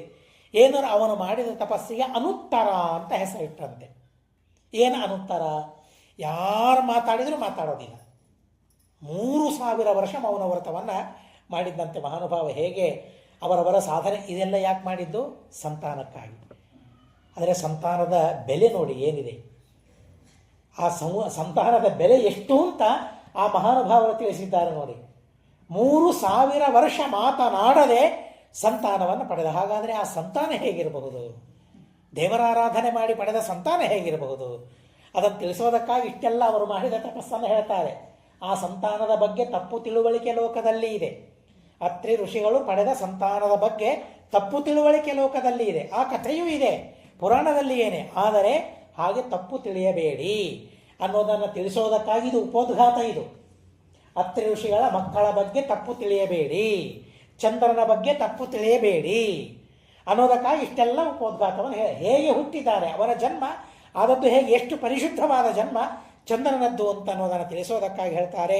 ಅನುತ್ತರಂ ನಾಮ ತಪೋ ಏನ ತಪ್ತಂ ಮಹತ್ಪುರ. ಅನುತ್ತರ ಅಂದರೆ ಉತ್ತರ ಇಲ್ಲ, ಯಾರು ಮಾತಾಡಿದರೂ ಉತ್ತರ ಇಲ್ಲ. ಆ ರೀತಿಯಾದ ಮೌನ ವ್ರತವನ್ನು ಮಾಡಿ ಅನುತ್ತರ ಎಂಬ ಹೆಸರಿನ ತಪಸ್ಸನ್ನು ಅವನು 3000 ವರ್ಷಗಳನ್ನು ಮಾಡಿದ. ಊರ್ಧ್ವರೇತಸ್ಕನಾದ. 3000 ವರ್ಷದ ತನಕ ಬ್ರಹ್ಮಚರ್ಯದ ಪರಿಪಾಲನೆ. ಎಂಥ ಅದ್ಭುತವಾದ ಬ್ರಹ್ಮಚರ್ಯ. ಅಷ್ಟೆಲ್ಲ ಪರಿಪಾಲನೆ ಮಾಡಿದ ಮೇಲೆ ಆ ಚಂದ್ರ ಜೀವ ಏನಿದ್ದಾನಲ್ಲ, ಆ ಚಂದ್ರ ಜೀವ ಅವನಲ್ಲೇ ಸೇರ್ತಾನಂತೆ, ಅವನಲ್ಲಿ ಬರ್ತಾನೆ. ಸೋಮತ್ವಂ ತನುರಾಪೇದೆ ಮಹಾಸತ್ವಸ್ಯ ಭಾರತ ಊರ್ಧ್ವಮಾಚಕ್ರಮೇ ತಸ್ಯ ಸೋಮತ್ವಂ ಭಾವಿತಾತ್ಮನಃ. ಅಲ್ಲಿ ಚಂದ್ರನ ಅಂಶ ಬಂತು. ಚಂದ್ರನ ಅಂಶ ಮೇಲೆ ಮೇಲೆ ಮೇಲೆ ಮೇಲೆ ಬರ್ತಾ ಇದೆ. ಬಹಳ ಸಂತೋಷವಾಗಿದೆ. ಬಹಳ ಸಂತೋಷವಾದಾಗ ಅವನ ಕಣ್ಣಿನಿಂದ ನೀರು ಬಿತ್ತಂತೆ. ಆ ಕಣ್ಣೀರಲ್ಲಿ ಚಂದ್ರನ ಅಂಶ, ಆ ಜೀವನ ಅಂಶ ಕಣ್ಣೀರಲ್ಲಿ ಸೇರ್ಕೊಂಡ್ಬಿಟ್ಟಿದೆ. ಅವತಾರಗಳು, ಜನ್ಮಗಳು ಹೇಗೆ ಹೇಗೆ ಆಗ್ತೇವೆ ನೋಡಿ. ಕಣ್ಣೀರು ಕೆಳಗೆ ಬೀಳ್ತಾ ಇದೆ. ಕಣ್ಣೀರು ಕೆಳಗೆ ಬಿದ್ದಾಗ 10 ದಿಕ್ಕುಗಳಿಗೆ ಅಭಿಮಾನಿಗಳಾದ ಸ್ತ್ರೀ ದೇವತೆಗಳು ಆ ಜಲವನ್ನು ಧಾರಣೆ ಮಾಡ್ತಾವಂತೆ. ಸೋಮನ ಅತ್ರಿ ಋಷಿಗಳ ಕಣ್ಣಿನಿಂದ ಬಂದ ಆ ನೀರನ್ನು ಧಾರಣೆ ಮಾಡ್ತದೆ. ದಶದೇವ್ಯ ದಧುಸ್ತದ ಸಮೇತ್ಯ ಧಾರಯಾಮಾಸು ನಚತಾ ಸಮಶಕ್ನುವನ್. 10 ಜನ ಆ ಸ್ತ್ರೀ ದೇವತೆಗಳು ಅತ್ರಿ ಋಷಿಗಳ ಕಣ್ಣೀರು, ಯಾವ ಕಣ್ಣೀರಿನಲ್ಲಿ ಚಂದ್ರ ಎಂಬ ಜೀವನ ಅಂಶ ಇದೆ, ಆ ಕಣ್ಣೀರನ್ನು 10 ಜನ ದೇವತೆಗಳು ಧಾರಣೆ ಮಾಡಿದರೂ ಕೂಡ ಧಾರಣೆ ಮಾಡಲಿಕ್ಕೆ ಸಮರ್ಥರಾಗಲಿಲ್ವಂತೆ. ಆಗ್ತಾ ಇಲ್ಲ ಧಾರಣೆ ಮಾಡಲಿಕ್ಕೆ. ಅವರು ಧಾರಣೆ ಮಾಡಲಿಕ್ಕಾಗದೇ ಇದ್ದಾಗ ಆ ಜೀವ ನೆಲಕ್ಕೆ ಬೀಳ್ತಾನಂತೆ. ಸಮುತ್ಪಪಾತ ನಿಪಪಾತ ವಸುಂಧರ. ನೆಲದ ಮೇಲೆ ಬೀಳ್ತಾನೆ. ನೆಲದ ಮೇಲೆ ಆ ಚಂದ್ರನ ಅಂಶ ಆ ದೇಹವನ್ನು ಧಾರಣೆ ಮಾಡಿ ಚಂದ್ರ ನೆಲಕ್ಕೆ ಬಿದ್ದಾಗ ಬ್ರಹ್ಮದೇವರು ಬರ್ತಾರೆ. ಬ್ರಹ್ಮದೇವರು ಬಂದು ಆ ಜೀವನನ್ನು ರಥದ ಮೇಲೆ ಕೂಡಿಸ್ತಾರಂತೆ. 1000 ಕುದುರೆಗಳಿರುವ ರಥ ಅವರಿಗೆ ಕೊಟ್ಟು, ಚಂದ್ರನಿಗೆ ಕೊಟ್ಟು ಆ ರಥದ ಮೇಲೆ ಕೂಡಿಸ್ತಾನೆ. ಎಲ್ಲ ದೇವತೆಗಳು ಬರ್ತಾರೆ. ದೇವತೆಗಳ ಒಂದು ಋಗ್ವೇದ, ಯಜುರ್ವೇದ, ಸಾಮವೇದಗಳಿಂದ ಆ ಚಂದ್ರನ ಸ್ತೋತ್ರವನ್ನು ಮಾಡ್ತಾರೆ. ಅಂತರ್ಯಾಮಿಯಾದ ಪರಮಾತ್ಮ, ಆ ಪರಮಾತ್ಮನ ಸ್ತೋತ್ರವನ್ನು ಮಾಡ್ತಾರೆ. ಹೀಗಾಗಿ ಚಂದ್ರನ ಸ್ತೋತ್ರವನ್ನು ಮಾಡುವಾಗ ಅತ್ರಿ ನೇತ್ರ ಸಮುದ್ಭವ ಅಂತ ಹೇಳ್ತಾರೆ. ಅತ್ರಿ ಋಷಿಗಳ ಕಣ್ಣಿನಿಂದ ಹುಟ್ಟಿದವರು ಅಂತ ಹೇಳ್ತಾರೆ. ಇಡೀ ಲೋಕವನ್ನು ಸಂತೋಷಗೊಳಿಸುವ ಚಂದ್ರನ ಅವತಾರ ಆಗಿದೆ. ಸತೇನ ರಥ ಮುಖ್ಯೇನ ಸಾಗರಾಂತಾಂ ವಸುಂಧರಾಂ ತ್ರಿಸಪ್ತಕರ್ತ್ವ ಅತಿಶಯಾಂಶ್ಚಕಾರ ಅಭಿಪ್ರದಕ್ಷಿಣಂ. ಬ್ರಹ್ಮದೇವರು ಕೊಟ್ಟ ಆ ರಥದ ಮೇಲೆ ಕುಳಿತುಕೊಂಡು 21 ಬಾರಿ ಭೂಪ್ರದಕ್ಷಿಣೆಯನ್ನು ಮಾಡಿದ್ದಾನಂತೆ. ಪ್ರದಕ್ಷಿಣೆಯನ್ನು ಮಾಡಿ 21 ಬಾರಿ ಭೂಮಿಯನ್ನು ಗೆದ್ದಿದ್ದಾನೆ. ಭೂಮಿಯನ್ನು ಗೆದ್ದ ಮೇಲೆ ರಾಜಸೂಯ ಯಾಗವನ್ನು ಮಾಡಬೇಕು ಅಂತ ಅವನು ಸಂಕಲ್ಪವನ್ನು ಮಾಡಿಕೊಂಡಿದ್ದಾನೆ. 21 ಬಾರಿ ಪ್ರದಕ್ಷಿಣೆ ಹಾಕಿ ಭೂಮಿಯನ್ನು ಗೆದ್ದದ್ದಕ್ಕಾಗಿ ಬ್ರಹ್ಮದೇವರು ಬರ್ತಾರೆ. ಬ್ರಹ್ಮದೇವರು ಬಂದು ಚಂದ್ರನನ್ನು ರಾಜ ಅಂತ ಮಾಡ್ತಾರೆ. ಯಾವುದಗಳಿಗೆ ರಾಜ? ದ್ವಿಜ ರಾಜ. ಅನೇಕ ವಸ್ತುಗಳಿಗೆ ಅವನನ್ನು ಒಡೆಯ, ಅಭಿಮಾನಿಯನ್ನಾಗಿ ಮಾಡ್ತಾರೆ. ಬೀಜಗಳು, ಔಷಧಿಗಳು, ಬ್ರಾಹ್ಮಣರು, ನೀರು, ಇವುಗಳಿಗೆ ಒಡೆಯ, ಇವುಗಳಿಗೆ ಅಧಿಪತಿ ಚಂದ್ರ. ನಾವೆಲ್ಲ ಬ್ರಾಹ್ಮಣರಿದ್ದೇವೆ, ನಮ್ಮ ಬ್ರಾಹ್ಮಣರಿಗೆ ಅಭಿಮಾನಿ ದೇವತೆ ಅವನು ಚಂದ್ರ. ನಮ್ಮನ್ನು ನೇಮನೆ ಮಾಡ್ತಾನೆ. ಹೀಗಾಗಿ ಚಂದ್ರನ ಸ್ತೋತ್ರವನ್ನು, ಚಂದ್ರನ ಆರಾಧನೆಯನ್ನು ವಿಶೇಷವಾದ ರೀತಿಯಲ್ಲಿ ನಾವು ಮಾಡ್ತಾ ಇರಬೇಕು. ಹಾಗೂ ನಮಗೆ ಔಷಧಿಗಳನ್ನು ಕೊಡುವವನು ಚಂದ್ರ, ನಮಗೆ ಬೀಜಗಳನ್ನು ಒದಗಿಸಿಕೊಡುವವನು ಚಂದ್ರ, ಮತ್ತು ನಮಗೆ ನೀರನ್ನು ಕೊಡುವವನು ಚಂದ್ರ. ನೀರನ್ನು ಉಪಯೋಗಿಸುವಾಗ, ಬೀಜಗಳನ್ನು, ಔಷಧಿ ವನಸ್ಪತಿಗಳನ್ನು ಉಪಯೋಗಿಸುವಾಗ, ಬ್ರಾಹ್ಮಣರನ್ನು ಉಪಯೋಗಿಸಿಕೊಳ್ಳುವಾಗ ಆ ಚಂದ್ರನ ನೆನಪಾಗಬೇಕು. ನಾವು ಬ್ರಾಹ್ಮಣರಾಗಿದ್ದೇವೆ, ಚಂದ್ರನ ನೆನಪು ನಮಗೆ ಆಗಬೇಕು, ವಿಶೇಷ ಸೇವೆಯನ್ನು ಮಾಡಬೇಕು. ಹೀಗಾಗಿ ಆ ರಾಜ್ಯದಲ್ಲಿ ಅವನನ್ನು ಅಭಿಷೇಕ ಮಾಡ್ತಾನೆ. ಅವನಿಗೆ ದಕ್ಷ ತನ್ನ 21 ಮಕ್ಕಳನ್ನು ಧಾರೆ ಎರೆದು ಕೊಡ್ತಾನೆ. ನಕ್ಷತ್ರಾಭಿಮಾನಿ ದೇವತೆಗಳು, ಅಶ್ವಿನಿ ಮುಂತಾದ ದೇವತೆಗಳೇನಿದ್ದಾರೆ ಅವರೆಲ್ಲ ಚಂದ್ರನ ಭಾರ್ಯರು. ಈ ರೀತಿಯಾಗಿ ಅವನು ರಾಜ್ಯ ಭಾರವನ್ನು ಮಾಡ್ತಾ ರಾಜಸೂಯ ಯಾಗವನ್ನು ಮಾಡಬೇಕು ಅಂತ ಸಂಕಲ್ಪವನ್ನು ಮಾಡಿಕೊಂಡಾಗ ಅತ್ರಿ ಋಷಿಗಳು ಹೋತ್ರಗಳಾಗ್ತಾರೆ, ಭೃಗುಗಳು ಅಧ್ವರ್ಯುಗಳಾಗ್ತಾರೆ, ಸ್ವಯಂ ಬ್ರಹ್ಮದೇವರೇ ಬ್ರಹ್ಮ ಅಲ್ಲಿ ಆಗ್ತಾರೆ, ಸ್ವಯಂ ಅಲ್ಲಿ ಸದಸ್ಯ ನಾರಾಯಣ, ಸ್ವಯಂ ಪರಮಾತ್ಮನೇ ಸದಸ್ಯನಾಗಿ ಬರ್ತಾನಂತೆ. ಇದು ಚಂದ್ರ ಮಾಡಿದ ಯಜ್ಞ. ನಾವು ಮಾಡಿದ ಯಜ್ಞಕ್ಕೆ ಯಾರು ಬರ್ತಾರೆ? ಬ್ರಾಹ್ಮಣರು ಕರೆದರೆ ಬ್ರಾಹ್ಮಣರು ಬರೋದಿಲ್ಲ. ನಾವು ಮಾಡುವ ಯಜ್ಞಗಳಿಗೆ ನಮ್ಮ ಪುಣ್ಯ ಇದ್ದರೆ ಮಾತ್ರ ಬ್ರಾಹ್ಮಣರ ಸಂಪತ್ತಿ ಆಗ್ತದೆ, ಬ್ರಾಹ್ಮಣರು ಸಿಗುತ್ತಾರೆ. ಇಲ್ಲೇ ಹೋದರೆ ಯಾರೂ ಸಿಗೋದಿಲ್ಲ, ಏನೇನೋ ಆಗಿಬಿಡ್ತದೆ, ಯಾರೇನೋ ಮಾಡಿಸ್ತಾರೆ. ಆದ್ದರಿಂದಾಗಿ ಬ್ರಾಹ್ಮಣರ ಸಂಪತ್ತಿ, ಬ್ರಾಹ್ಮಣರು ದೊರೆಯೋದು ಒಂದು ಯಜ್ಞವನ್ನು, ಒಂದು ಕರ್ಮವನ್ನು ಮಾಡುವಾಗ ಸಿಗ್ತಾರೆ ಅಂತಂದರೆ ದೊಡ್ಡ ಸೌಭಾಗ್ಯ ಅಂತ ಚಿಂತನೆ ಮಾಡಬೇಕು. ಅದು ಚಂದ್ರನ ಸೌಭಾಗ್ಯವಾಯಿತು. ಅವನು ಯಜ್ಞವನ್ನು ಮಾಡಿದ್ದಾನೆ. ಪ್ರಾಪ್ಯ ಅವಭೃತಂ ಅವ್ಯಗ್ರಹ ಸರ್ವದೇವರ್ಷಿ ಪೂಜಿತ. ಯಜ್ಞವನ್ನೆಲ್ಲ ಮಾಡಿದ ಮೇಲೆ ಅವಭೃತ ಸ್ನಾನವನ್ನು ಮಾಡಬೇಕು. ರಾಜಸೂಯ ಯಾಗವನ್ನು ಮಾಡಿದ ಮೇಲೆ ತಾನು ಸಂಪಾದನೆ ಮಾಡಿದ್ದೆಲ್ಲವನ್ನು ಬ್ರಾಹ್ಮಣರಿಗೆ ಧಾರೆ ಎರೆದು ಕೊಟ್ಟಿದ್ದಾನೆ, ಯಾವುದನ್ನು ಉಳಿಸಿಕೊಳ್ಳಿಲ್ಲ. ಪಾಂಡವರು ಯಜ್ಞವನ್ನು ಮಾಡಿದ್ದನ್ನು ನಾವು ಕೇಳ್ತೇವೆ, ರಾಜಸೂಯ ಯಾಗವನ್ನು. ತಾವು ಸಂಪಾದನೆ ಮಾಡಿದ್ದನ್ನೆಲ್ಲ ವೇದವ್ಯಾಸ ದೇವರಿಗೆ ಕೊಟ್ಟು ಬಿಡ್ತಾರೆ. ಇದು ನಿಮ್ಮದು, ನೀವು ಹೇಗೆ ಬೇಕೋ ಹಾಗೆ ವಿನಿಯೋಗವನ್ನು ಮಾಡಬಹುದು ಅಂತ ವೇದವ್ಯಾಸ ದೇವರಿಗೆ ಕೊಟ್ಟಾಗ ವೇದವ್ಯಾಸ ದೇವರು ಬ್ರಾಹ್ಮಣರಿಗೆ ಆ ಎಲ್ಲವನ್ನು ಕೊಡ್ತಾರೆ. ಬ್ರಾಹ್ಮಣರಂತಾರೆ, ಭೂಮಿ ತೆಗೆದುಕೊಂಡು ನಾವೇನು ಮಾಡೋಣ, ಇದು ಅವರಿಗೆ ಇರಲಿ, ಅವರೇ ರಾಜ್ಯವನ್ನು ಆಳಬೇಕು ಅಂತ ಹೇಳಿ ಹಣವನ್ನು ಮಾತ್ರ, ದ್ರವ್ಯವನ್ನು ಮಾತ್ರ ಅವರಿಟ್ಟುಕೊಳ್ತಾರೆ. ಹಾಗೆ ಮಾಡುವಾಗ ಆಚಾರ್ಯರು ಹೇಳ್ತಾರೆ, ಪಾಂಡವರು ಮಾಡಿದ ಯಜ್ಞವನ್ನು ಮಾಂಗಲ್ಯ ಮಾತ್ರಂ ದೈತಾ ಶರೀರೇ, ತಮ್ಮ ಹೆಂಡಂದಿರ ಕೊರಳಲ್ಲಿ ಮಾಂಗಲ್ಯವನ್ನು ಬಿಟ್ಟು ಉಳಿದ ಎಲ್ಲ ದಾನ ಮಾಡಿದರು, ಸರ್ವಸ್ವ ದಾನ ಮಾಡಿದರು ಪಾಂಡವರು ಅಂತ ಹೇಳ್ತಾರೆ. ಹಾಗೆ ಚಂದ್ರನು ಕೂಡ ಸರ್ವಸ್ವ ದಾನವನ್ನು ಮಾಡ್ತಾನೆ. ಎಲ್ಲ ದಾನ ಮಾಡಿ ಅವಭೃತ ಸ್ನಾನ ಎಲ್ಲ ಆದ ಮೇಲೆ ಚಂದ್ರನಿಗೆ ಅಹಂಕಾರ ಮೊದಲಾಯಿತು, ಪ್ರಾರಂಭವಾಯಿತು. ಪ್ರಾರಬ್ಧ ಯಾರನ್ನೂ ಬಿಡೋದಿಲ್ಲ. ಆ ಪ್ರಾರಬ್ಧ ಅವರವರು ಮಾಡಿದ ತಪ್ಪು ಕರ್ಮಗಳು, ಅಪರಾಧಗಳು, ಅವುಗಳಿಂದಲೇ ಅವರ ತಾರತಮ್ಯವನ್ನು ನಾವು ತಿಳಿಯಬೇಕು ಅಂತ ಶ್ರೀಮದಾಚಾರ್ಯ ಹೇಳ್ತಾರೆ. ಯಾಕೆ ವಾಯುದೇವರಿಗಿಂತಲೂ ರುದ್ರದೇವರು ಸಣ್ಣವರು? ವಾಯುದೇವರೆಂದೆಂದಿಗೂ ಅಪರಾಧವನ್ನು ಮಾಡೋದಿಲ್ಲ, ರುದ್ರದೇವರು ಅಪರಾಧವನ್ನು ಮಾಡ್ತಾರೆ. ಯಾವ ಅಪರಾಧವನ್ನು ಯಾವ ಸಂದರ್ಭದಲ್ಲಿ ರುದ್ರದೇವರು ಮಾಡಿದರು ಶ್ರೀಮದಾಚಾರ್ಯ ತಿಳಿಸಿಕೊಡ್ತಾರೆ ತಾತ್ಪರ್ಯ ಮುಂತಾದ ಗ್ರಂಥಗಳಲ್ಲಿ. ಹೀಗಾಗಿ ಚಿನ್ನ ಧರ್ಮ ಅಂತ ಹೇಳ್ತಾರೆ ಆ ದೇವತೆಗಳನ್ನೆಲ್ಲ. ಚಿನ್ನ ಧರ್ಮ ಕ್ವಚಿತ್ ಕ್ವಚಿತ, ರುದ್ರಾದಿ ದೇವತೆಗಳು ಚಿನ್ನ ಧರ್ಮಗಳಾಗಿದ್ದಾರೆ. ಆದರೆ ತಮ್ಮ ಧರ್ಮ ಏನಿದೆಯಲ್ಲ, ಪರಿಶುದ್ಧ ಭಾಗವತ ಧರ್ಮ ಏನಿದೆಯಲ್ಲ, ಆ ಧರ್ಮಕ್ಕೆ ಛೇದವಾಗುವಂತೆ ನಡೆದುಕೊಂಡಿದ್ದಾರೆ ರುದ್ರಾದಿ ದೇವತೆಗಳು. ಹೀಗಾಗಿ ರುದ್ರದೇವರು ಯಾಕೆ ಸಣ್ಣವರು? ಆದರೆ ದೇವರು ಎದುರಿಗೆ ಇದ್ದಾಗ ಬಾ ನನ್ನ ಜೊತೆಗೆ ಯುದ್ಧಕ್ಕೆ ಅಂತ ಕರೀತಾರೆ. ಅಶ್ವತ್ಥಾಮಾಚಾರ್ಯರು ದುರ್ಯೋಧನನ ಹೆಂಡತಿಯಲ್ಲಿ ಸಂತಾನವನ್ನು ಪಡಿತೇನೆ ಅಂತ ಪ್ರತಿಜ್ಞೆಯನ್ನು ಮಾಡ್ತಾರೆ. ಮಾಡೋದಿಲ್ಲ, ಪ್ರತಿಜ್ಞೆಯನ್ನು ಮಾಡ್ತಾರೆ.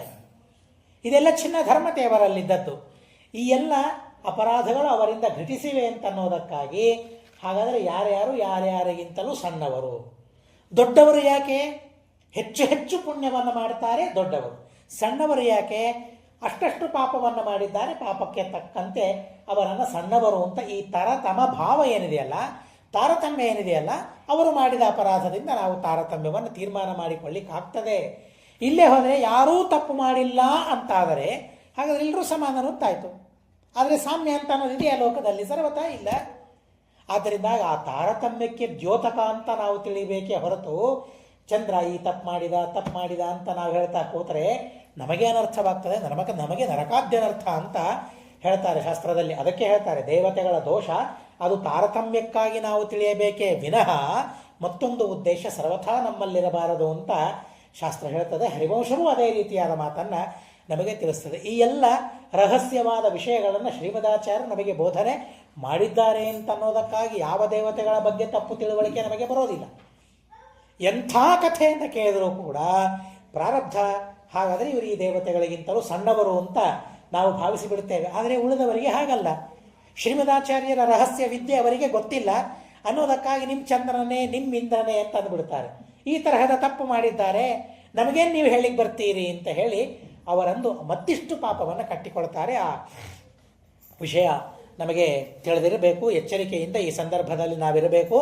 ಅವಭೃತ ಸ್ಥಾನವಾದ ಮೇಲೆ ಅವರಿಗೆ ಮದ ಬಂದು ಹೋಗಿಬಿಟ್ಟಿದೆ, ಅಹಂಕಾರ ಬಂದು ಹೋಗಿಬಿಟ್ಟಿದೆ. ವಿಭಭ್ರಾಮ ಮತಿಸ್ತಸ್ಯ, ಅವರ ಬುದ್ಧಿಯೇ ಭ್ರಾಂತವಾಗಿ ಹೋಗಿಬಿಟ್ಟಿದೆ. ಭ್ರಾಂತರಾಗಿ ವಿನಯಾತ್ ಅನಯಾಹರತ, ಅವರ ವಿನಯ ಎಲ್ಲ ಕಳೆದು ಹೋಗಿಬಿಟ್ಟಿದೆ, ವಿನಯದ ಅಪಹಾರ ಆಗಿ ಹೋಗಿಬಿಟ್ಟಿದೆ. ಅನ್ಯಾಯವನ್ನು ಮಾಡಲಿಕ್ಕೆ ಮುಂದಾಗಿದ್ದಾರೆ. ಆ ಸಂದರ್ಭದಲ್ಲಿ ಅವರು ಬೃಹಸ್ಪತಿಯ ಹೆಂಡತಿ ತಾರಾದೇವಿ, ಆ ತಾರಾದೇವಿಯನ್ನು ನೋಡ್ತಾರೆ. ಎಲ್ಲರೂ ನೋಡ್ತಾ ಇರಬೇಕಾದ್ರೆ ಅಪಹಾರ ಮಾಡಿಕೊಂಡು ಹೋಗಿಬಿಡ್ತಾರೆ.